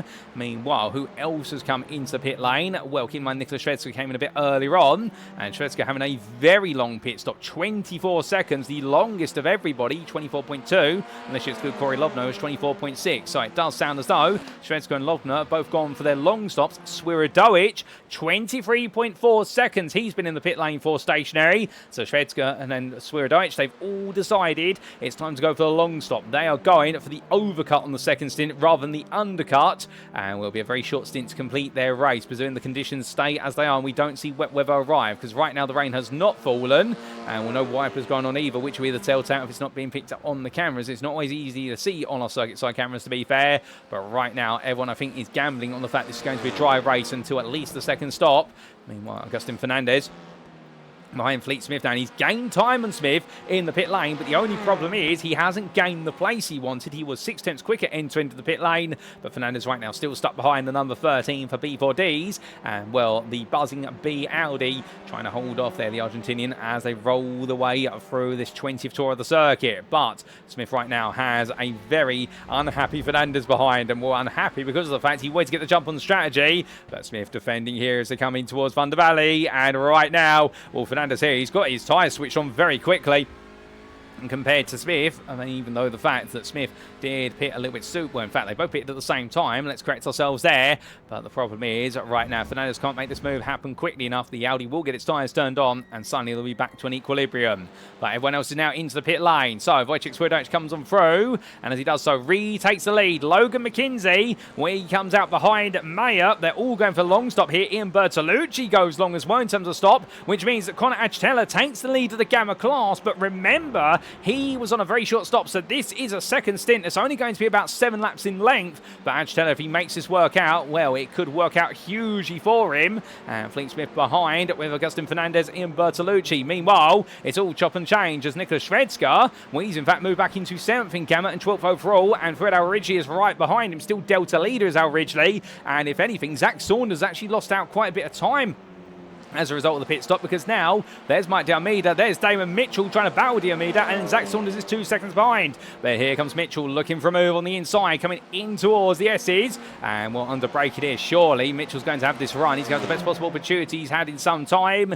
He'll go all in on the brakes, but meanwhile Almeida tries to do the same. Here they go, and will Damon Mitchell now on the outside there towards turn number 6, but he gets it together nicely, and in the end Mike D'Almeida crowds himself onto the apex curb of turn number 7. It doesn't work out, and Damon Mitchell with a lovely move there, moves up into 8th, but now he needs to pass Swirydowicz Ridgely. But remembering, of course, all these drivers have had a long stop by comparison, and well, further back, Trenton Kramer and Mark Darnell still fighting. They've both gone for the long stop as well.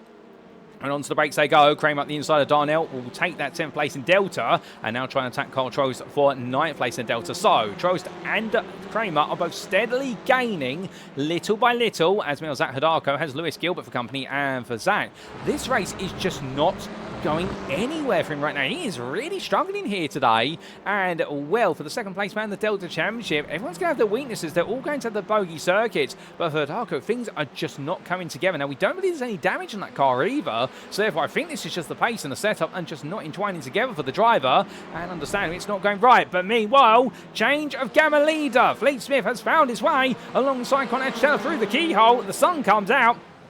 And right now, and tell you one thing, Bumblebees absolutely love to be in the sun. And well, can this pollinate and flourish here for Fleet Smith? Can he find his way to take the gamma lead ahead of the man who's gone for the gamble on a short middle stint? Well, Augustin Fernandez there is going to help seal the deal. Dives up the inside of Achetella and says to him, well, if Fleet can get through, I can get through too. And Con in the end, in fact, does not really defend that too hard. I think his game plan is gain race time here. Don't battle with those who are quicker than you. Only battle those who are on the same pace as you. So therefore, the target will be essentially to make sure the likes of Dan McFarlane and John Malzahn do not get close, but that's why he's gone for the gamble initially, and well, he'll be into the pit shortly. I suspect it will be within the next 2 to 3 laps. We may have underestimated how many laps he can go on that short fuel stop.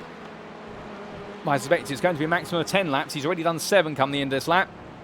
And as he comes on through the carousel, well, he's going to go on to another, but you can see that in Bertolucci getting closer and closer, but Fleet Smith has made the jump there on Bertolucci, and in fact, Bertolucci has lost out on strategy. He's lost out to the tune of what is 1.5 seconds versus Smith, and Smith is now your effective gamma lead on strategy and overall, as we understand it, when it comes to this race. So Bertolucci's got some work to do here to try and come back, and the first thing he needs to do is pass Achetella coming in towards turn number 2. On the inside he goes, and Connor once again lets that one go, respecting the fact he's not battling with the Brazilian driver. His battle is for a spot towards the back end of the top 5 and not in the upper echelon of the top 10 of the Gamma class. So that's what he's going for, and he's being passive to some drivers but not to all.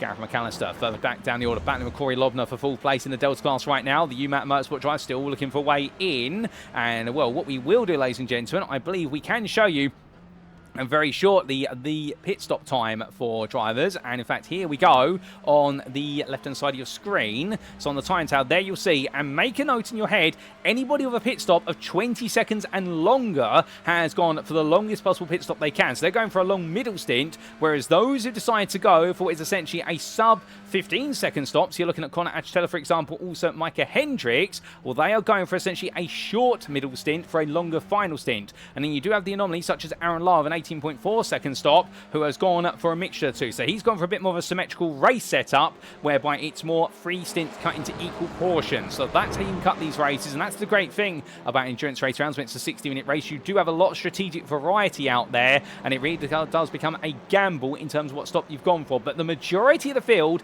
have gone for the long first stop, as meanwhile, well, Mike Hendricks and Dan McFarlane side by side. Hendricks going around the outside. Does he take another place? Does he get into 8th? The answer is going to be a yes, he does. We put the pit stop times away, and as we do, Hendricks, well, what a drive this has been so far, from 26th to 8th. But keep in mind, of course, he has gone for that shorter first pit stop, so we are expecting him to lose a lot of place in his next pit stop. But right now, he is flying, but McFarlane is not done with him, and here comes the Sim Racing Grid driver trying to come back here versus Hendricks, and understandably, he's worried about the fault that Hendricks could really slow him down at this point. As he doesn't know what strategy Hendricks on. I suspect he didn't expect to encounter Hendricks coming up through the field like this, but Hendricks right now lets it go in towards turn number 5, tries to go for the switchback there, and well, it's not going to work out, but Hendricks flashing his headlights, very eager to get through if he can, but good battle in between them right now as they roll the way on through. As they do, he stays behind, and meanwhile further back, Jason Lynn versus Corey Lobner, with John Daniels trying to escape the pair of them. They go for the King of 3 in towards 4. It's going to be Lobner on the inside, Lynn on the outside in the fight for third in Delta. And, well, Lobner's going to get ahead initially, but Lynn tries to come back in here. It's going to be through the left, in towards the right. Lynn's back ahead now, but will it be Lobner back on the inside? He goes for it. Do they touch? Not quite, and Jason Lynn does brave it around the outside. Brilliant move. And now coming over the crest and down in towards Thunder Valley. You can see behind him is Gareth McAllister, who wants a role to play in this one. McAllister slowly crept up to them, but Jason Lynn holds that third place in Delta for now. Saunders and Ridgely are too far away for them to really get involved. It would require a major error for what would be second place or the win to come to these drivers, but to be fair, never say never, and right now they're enjoying that fight for the final podium position. What a scrap that's going on now as they make the way through the carousel, and well, Gareth McAllister watching, trying to think of a way to get past it. Does he gamble on strategy potentially and see if he can come in a bit earlier, given the fact they're holding each other up? Into the pits, has come Connor Achitella, so we'll see where he comes out short. Let's look at my content booth window. In fact, he's been released as Lewis Gilbert over the back of Aaron Lahr, but Achitella heads on out, and well, he drops to 26th. Trenton Kramer's the next driver coming through. Will Kramer come past him? He will. So Achitella in the end, by going short, is going to come out in 28th place behind Carl Trost. This has not worked out for him whatsoever, because he has now got 2 drivers in front who are definitely going to be going at least another 10 to 12 minutes, and the point being at this point in time, the fact he's going to fight his way past them. Meanwhile, Aaron Lahr defending here versus Gilbert, Hidaka and Mark Darnell all queuing up behind.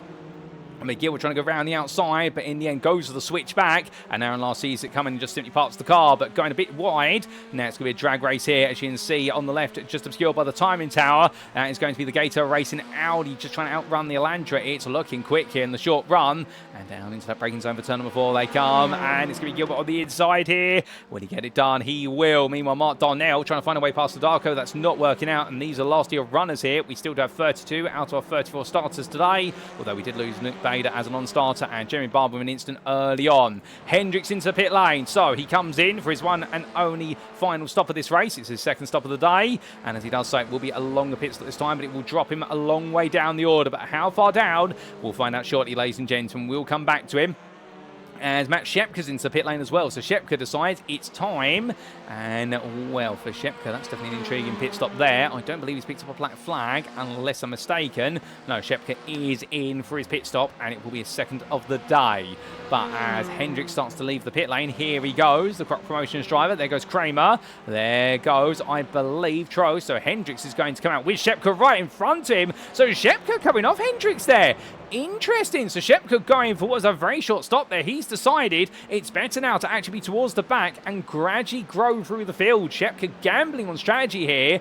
Is it the right call for Shepka? We will have to see. I think right now Shepka's gone for this to cover off Hendricks, and in the process, the senior driver's bought himself some clear track, and Sonny Hendricks and Achitella together. Well, this is going to be interesting. Shepka's going to try and come through the field as quickly as he can to try and get himself back into the Gamma podium positions and into that fight with Dan McFarlane in particular in 7th place. But now Shepka essentially can push for the remaining laps of this race. He can just go all in. Same for Hendricks, the same for Achitella behind, but meanwhile everyone else in front will be constantly managing the second stint, having committed to a long stint, and it will be about not battling too hard, not to lose time to these guys who will be fighting their way through. While at the very front of the field, Wojciech Swirydowicz, gap to Mayer, is now standing at 4.8 seconds. It is very slowly coming down. As we said earlier on, it is coming down by the hundredths a lap, not by the tenths. And therefore, that means Swirydowicz does have a lot of space to play with. There is Matthew Mayer now coming into your picture. And then Logan McKenzie a bit closer behind, 2.5 seconds. But McKenzie is slowly losing time to leaders at a 10th lap. And Fleet Smith, the Gamma leader right now. We worked it out on strategy versus his rivals. It's worked out a treat. And Ian Bertolucci, 1.5 seconds behind when he finds himself here stuck behind Augustin Fernandez. But off camera, we've had an incident for Mark Darnell, who's lost out, and I think they're still fighting with Hendricks, but it's Hendricks holding on. There's still more to come in this race, no doubt about it. We're just waiting to see what the chop and change will be between the drivers in the next few laps. Of course, it's going to be exciting because it's all going to come down to consistency all the way to the very end. And Nicholas Shvedska, well, remember, of course, Yeah, that instant. We don't know quite what happened to Shredska. We are trying to get a replay of it. And in fact, ladies and gentlemen, we are going to go back in time, the best part of around about 20 minutes racing, to find out. Here's the replay to explain what happened to Nicholas Shredska back on lap number 15. So this was into turn number 1, and at the time Shredska went all into the corner. But what went wrong? Took a lot of curb, and in fact that caused the cars to bounce, and he went wide there and knocked all the cones flying across the road. And then Damon Mitchell, in solidarity, went even wider, but he carried a lot more speed by comparison. So that explains why all the cones were over the road and why it went very sideways for Shredska, and he dropped a couple of places as a result. So no foul, no play. And with that, ladies and gentlemen, we come back to your live racing for today. And as we do come back, all of this technology to enable us to bring you these replays and a post-round broadcast, courtesy, of course, of none other than Toro Mayorga. It's brilliant software that we're eternally grateful for. There's still more racing to come. And, well, with the racing that's on the cards right now, this is definitely a strategic race. As we've got plenty of drives into the pit lane. Lynn's in, so's Long, so's Trost. They're all in, but it's a very quick pit stop now. And, well, the fuel gun's going in for a quick squirt of fuel. Where do they come out? As that Hidako comes on through, so does Darnell, so does Aaron Lahr. And Jason Lynn on the back of this group right now. You'll see him there very briefly come into the camera shot. There he is, Ty Long behind. So Jason Lynn covers off Long, but is this enough to bring home third in the Delta class today? Because he's now got to push hard, but the problem is he's going to have plenty of cars in front of him, and I think for Gator Racing, this may have come out at the wrong time. He may, if he has to battle with Lahr, he is currently in a position where he will most likely have to do so. Well, it's going to be drivers in front who, if he gets held up behind him, he's got to fight. And suddenly, that third place in Delta for Corey Lobner could become a bit more realistic with Gareth McAllister behind. But do they know what's happened to Jason Lynn strategically? They'll know that he's coming. Of course, they will have seen him coming off the road at the carousel, but they won't know where he's come out necessarily. And on the wall, the team will be radioing through right now to say, you guys need to push, or indeed to each individual driver say you will need to push, because they won't be talking to both drivers simultaneously of two different teams. But the point will be, if they push hard now, they will gain on Lynn in the long term, and it could promote them into the fight for the podium position rather than fighting for fourth place. But what's happening in Gamma, meanwhile, Chris McDonald still has Nicholas Shredska for close company. And with Shredska with that mistake, we've got the replay of quite recently. That explains the story there. And we've got McDonald trying to hold on to this fifth place in Gamma for now. Damon Mitchell, 1.4 seconds behind, but he is closing on the two in front, and he closed up by 6 tenths on the previous lap. He's getting into an attacking position soon, as I think McDonald's finding that Shredska is attacking him first as they come down the hill. And we jump on board with the Shredska Racing 250, fighting on entry. In fact, the car snapping loose then for a brief moment and having to really juggle the steering wheel. We're coming down through 8 and in towards 9. And right now, Shredska just waiting for his opportunity in time. It's not working out, at least at the moment. But further back, Mark Darnell's at Hidako fighting once again. And we are hearing that Darnell has found his way back ahead of Hidako for 8th place on the road in Delta. Well, that is in reality, we will see. And Shredska really coming in aggressive there. Ooh, comes in very late on the brakes in towards the carousel, but that's the confidence that Shredska has. He makes way through the corner, but a bit of overconfidence perhaps. Aaron Lahr having Jason Lynn past him, so Lynn making that move in towards turn 4. That's a critical move for Jason Lynn. Tyler Long trying to do the same here. And then they do not want the lime green machine in front of them, because Aaron Lahr has still got to take his second pit stop. If he's going to make his second pit stop, we presume he is. But that's going to be Ty Long getting on through, and Lahr being pushed down to 31st. But still now, understanding their next target will be Zach Hidako, 2 seconds up the road. And we'll understand, I think Ty Long will be hoping that his teammate will hold Jason at bay for a little bit to help him catch up. As Hidako is still fighting with Mark Darnell for 8th place in Delta, 27th overall. But we believe, essentially, this is the battle for 10th place in Delta when the pit stops are accounted for. But again, it could all chop and change. 17 minutes still to go here, mid-Ohio, but this is a race that, whilst we haven't seen too many side-by-side battles, we've seen that long train gradually split itself up, and we're now seeing these pocketed battles, but the strategy will bring a lot of drivers back together right at the end. We are waiting for those second pit stops from our drivers, and that's where the excitement will come, as we do show you on screen all the pit stops that have been made so far, and you can see who's done 2 stops. And in fact, Conor Achitele says he's made 3 pit stops, but in fact he has made 2, so ignore that. That's an anomaly. And well, as we do see our driver, there's that Hidako coming around, still has a bit more work to do, no doubt about it. But looking back up to Agustin Fernandez, Ian Bertolucci behind him. as they go on to lap number 30 of their race today.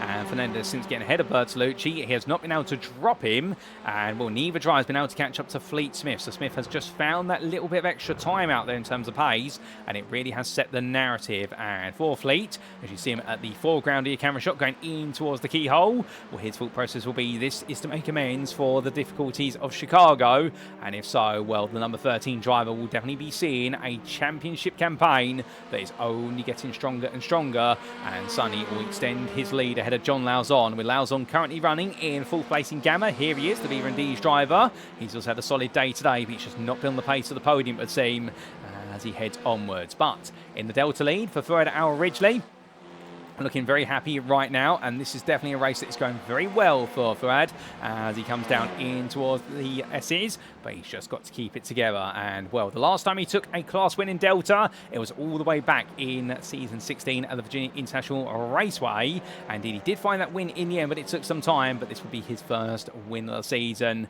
and well, the driver in the F-Shark G machine will be very happy if he can make it happen. Hasn't taken an overall win. His best result overall has been a 5th place, and that was in season 11 at Sandown all those many months and years ago. But right now, that first Delta win is heading his way little by little, and it would be his 9th in his career, and a very well earned one at that.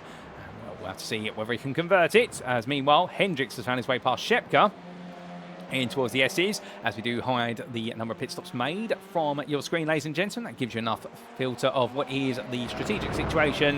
But of course, we don't want to fill your screen with too much real estate of data, at least that is. As meanwhile, Hendricks and Shepka, well, they carry on here, but I think the Alpha driver getting the upper hand. We'll try and get a replay of that move being made shortly.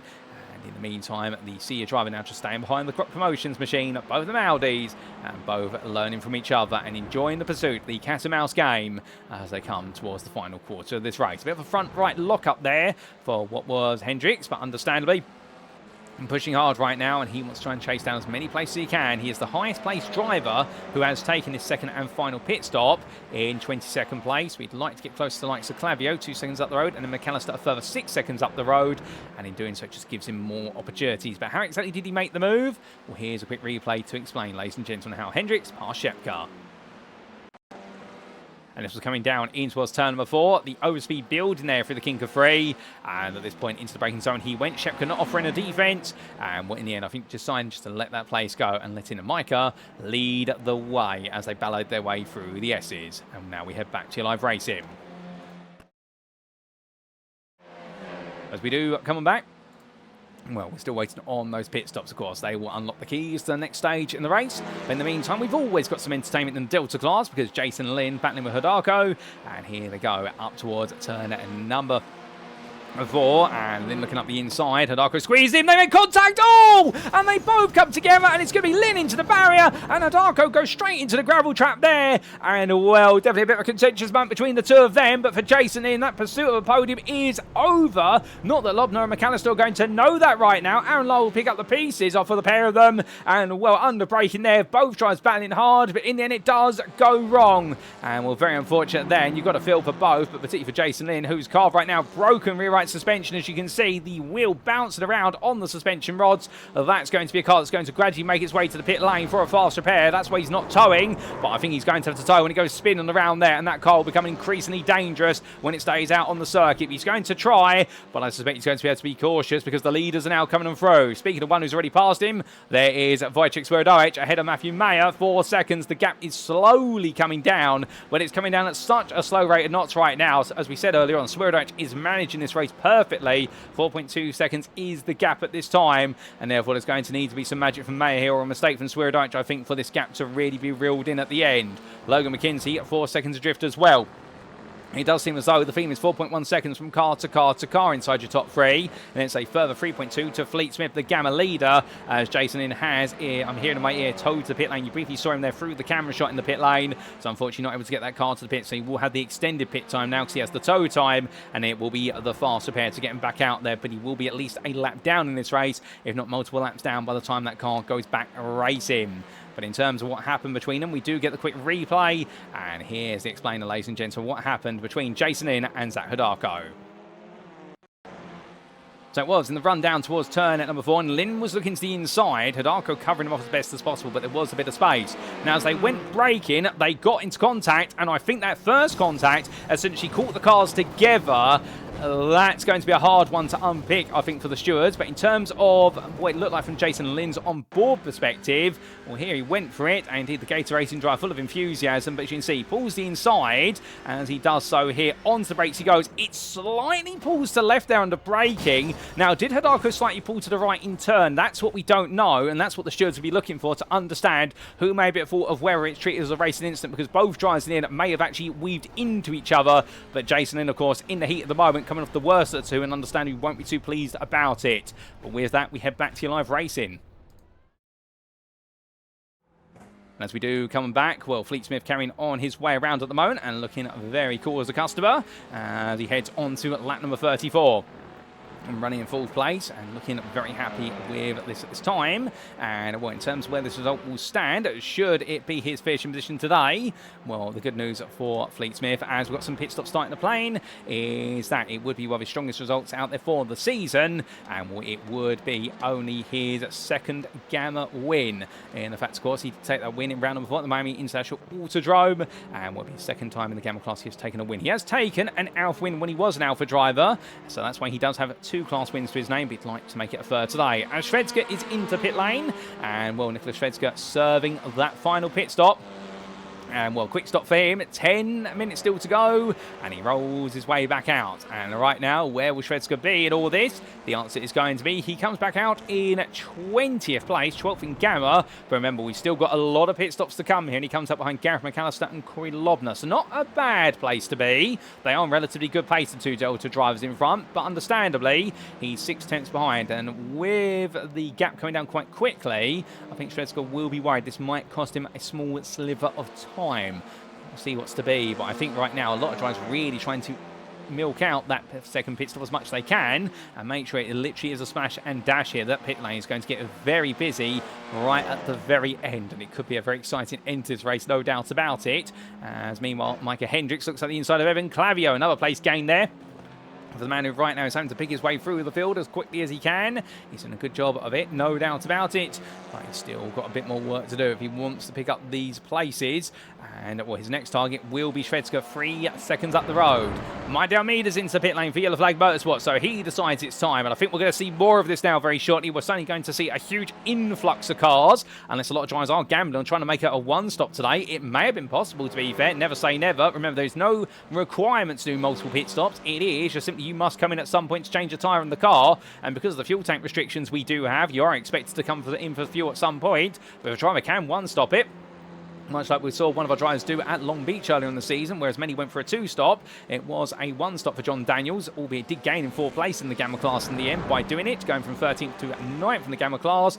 Well, it can always be to the better. But of course, some have to gamble, and when you do commit to a strategy like that, an unconventional strategy, of course, you always start to have those little doubts in your brain. But meanwhile, Lobner into the pits, and as quick as he's come in, he's come out already. And it was only a 9-second stationary stop, and that's going to bring him out just ahead of Mark Darnell. So Lobner returns to racing in 6th in the Delta category, or the Delta class. I don't know why I keep saying category instead of class. It's a class, and as he makes way out, well, right now, Mark Darnell pushing onwards, and, well, Ty Long behind, but it's Corey Lobner who's cleared the pair of them. So good work from him, and Trenton Kramer, well, he's going to be in his highest spot at the moment in Delta, 5th in class, and 24th overall, but we are expecting there will be an extra pit stop for him at some point, and in doing so, well, he will be making his way back down the order, but not without enjoying a good day of racing, that I can tell you, as Aaron Lahr is into the pits and leaves. Jason Lynn still being looked after in the pit lane there, but Aaron Lahr will come out the last of the runners, a lap down. Is going around the outside him. That is going to be John Lauzon, and suddenly he finds himself behind the top 8. So it does mean for Aaron Lahr,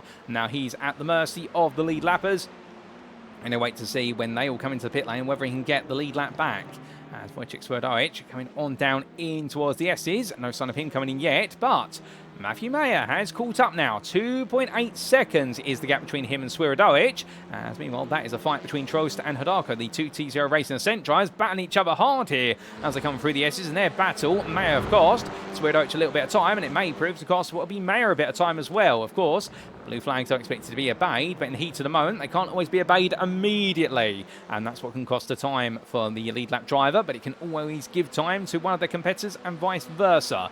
It comes in swings and roundabouts, and well, it's not always equal time gained and lost between those who make the way past those who are going a lap down. As we can see Mayer there trying to look up the inside of what was Cole Trost, but that didn't work out as Corey Lobner makes his way on the inside there of Gareth McAllister, who's recently pitted. McAllister's got ahead on the pit stop, but will he be able to stay ahead here coming through the keyhole? The answer is going to be no. Corey Lobner in the end will get the better traction out of the corner, plus he's got the warmed up tyres. They do lose a little bit of tyre temperature even with only a short pit stop, and that tyre temperature needs to be reignited. Swirydowicz into the pit lane, Smith into the pit lane, Fernandez, Lauzon, McDonald, they're all pouring in. Mitchell as well. Originally the Delta leaders in off camera, but Lobner here right now, this is critical if he wants to fight for third in Delta. And Gavin McAllister comes around the outside. McAllister going for this then. He decides, right, I'm all keyed in now. We're going to go toe-to-toe with the CFR car. And as he comes down the hill and in towards turn at number 6. Well, right now, absolute side-by-side. In fact, return number 7, they go in towards 8. How's it going to be? And for Corey Lobner, he's going to lose out. McAllister will take the place off him.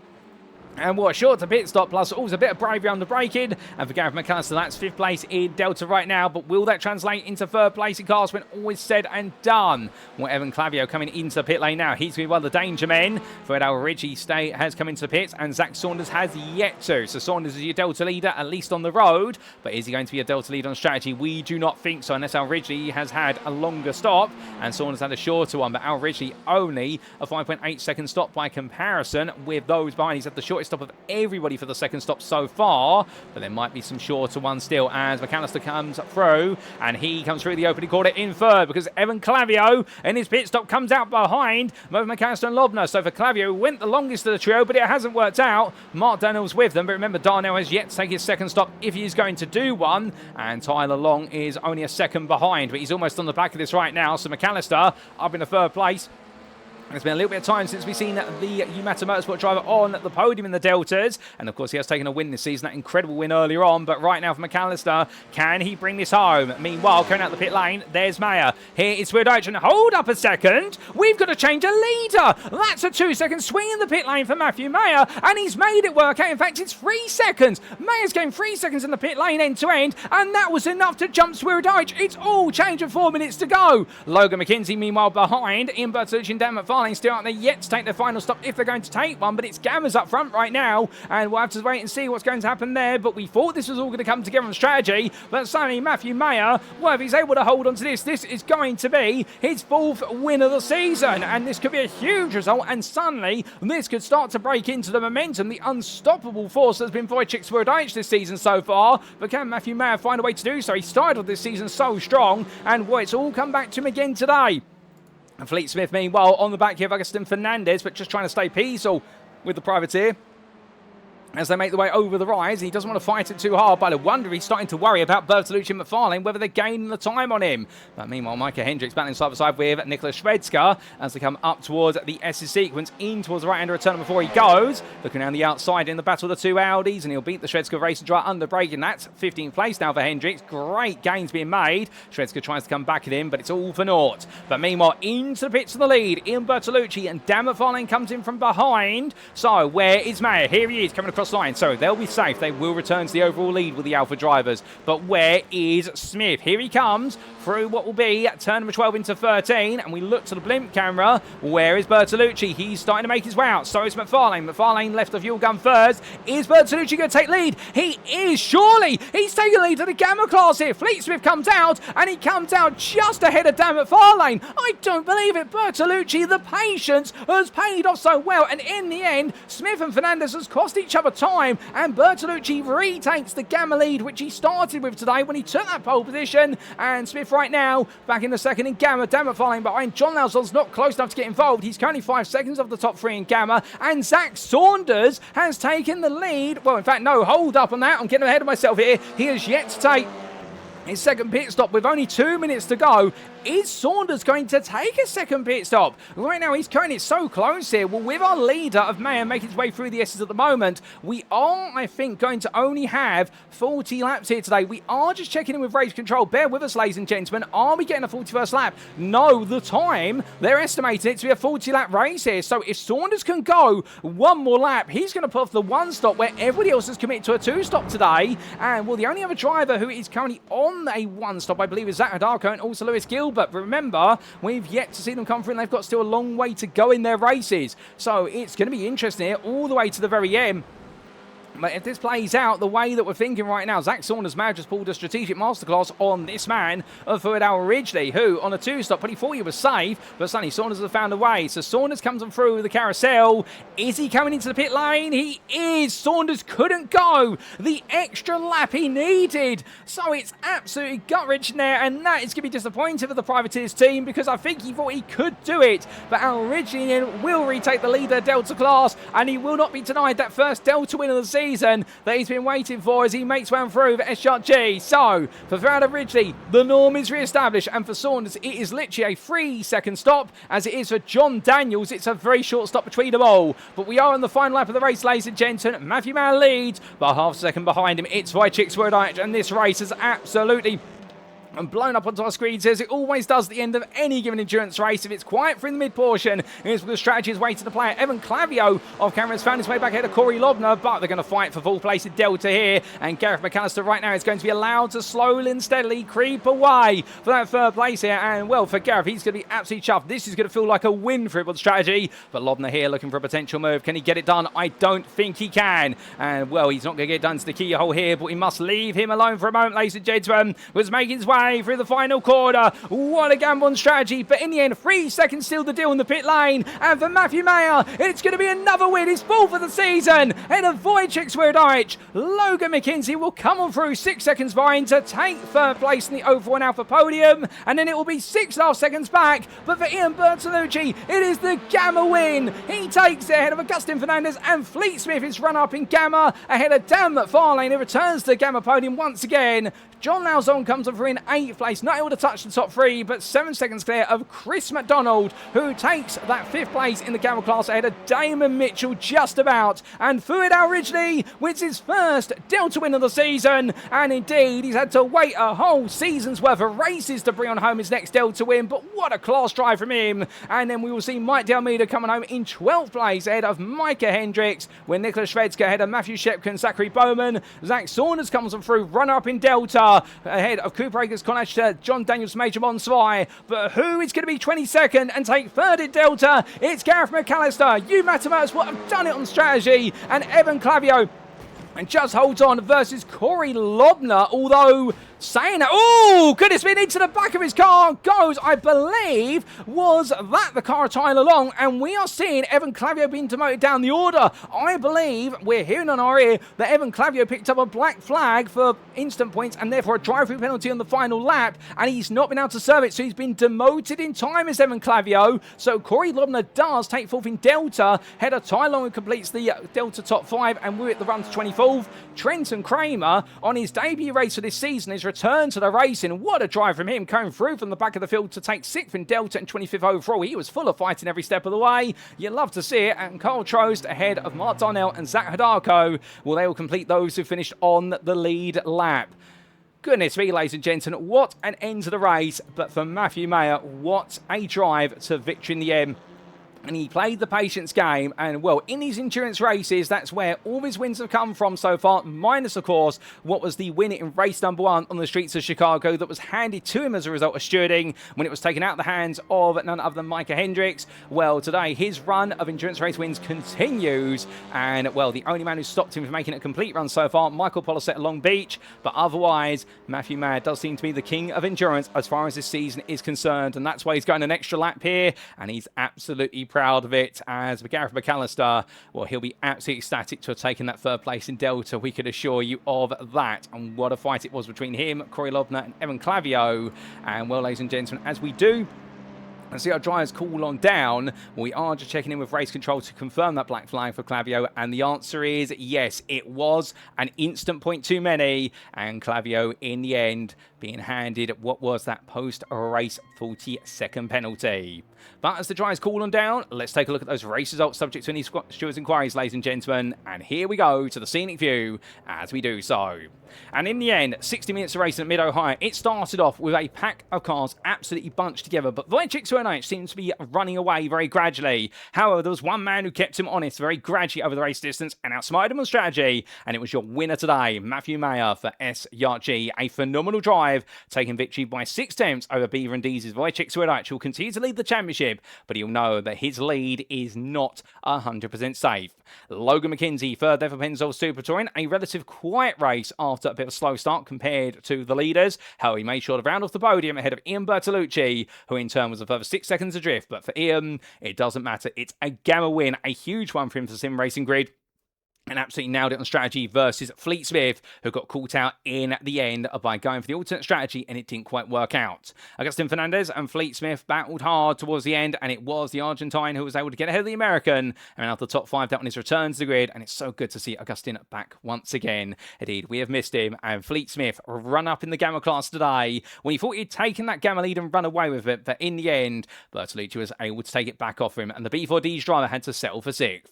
Dan McFarlane wasn't able to stay with the leaders of the Gamma class, but he was able to make sure he was on the podium with them. The Sim Racing Grid driver 5 seconds clear of John Lauzon for Beaver and Dees, and then we did see Chris McDonald a first 7 seconds drift. Lauzon had a lonely race, but Chris McDonald did not, and he had Damon Mitchell for close company all the way through, but McDonald gained the upper hand, and the Croc Promotions right ahead of his teammate. Damon Mitchell in the end, and 6th place in Gamma and 10th overall, one of his best drives of the season so far. And for our originally there, the Delta win coming to the end, and the SRG driver. He's had a pole position this season, but here today, he's taken both a pole and also the class win with it. And he'll feel as though this championship campaign is now definitely on the go. A huge result for him ahead of Mike D'Almeida for Yellow Flag Motorsport, and Micah Hendricks fought his way through from what was a 26th place start to 13th, went for the gamble on the short middle stint, and in it did pay off for the Croc Promotions driver. Nicholas Shredska fought hard with Hendricks towards the end, but had to settle for 14th for Shredska, racing ahead of Sears Matthew Shepka.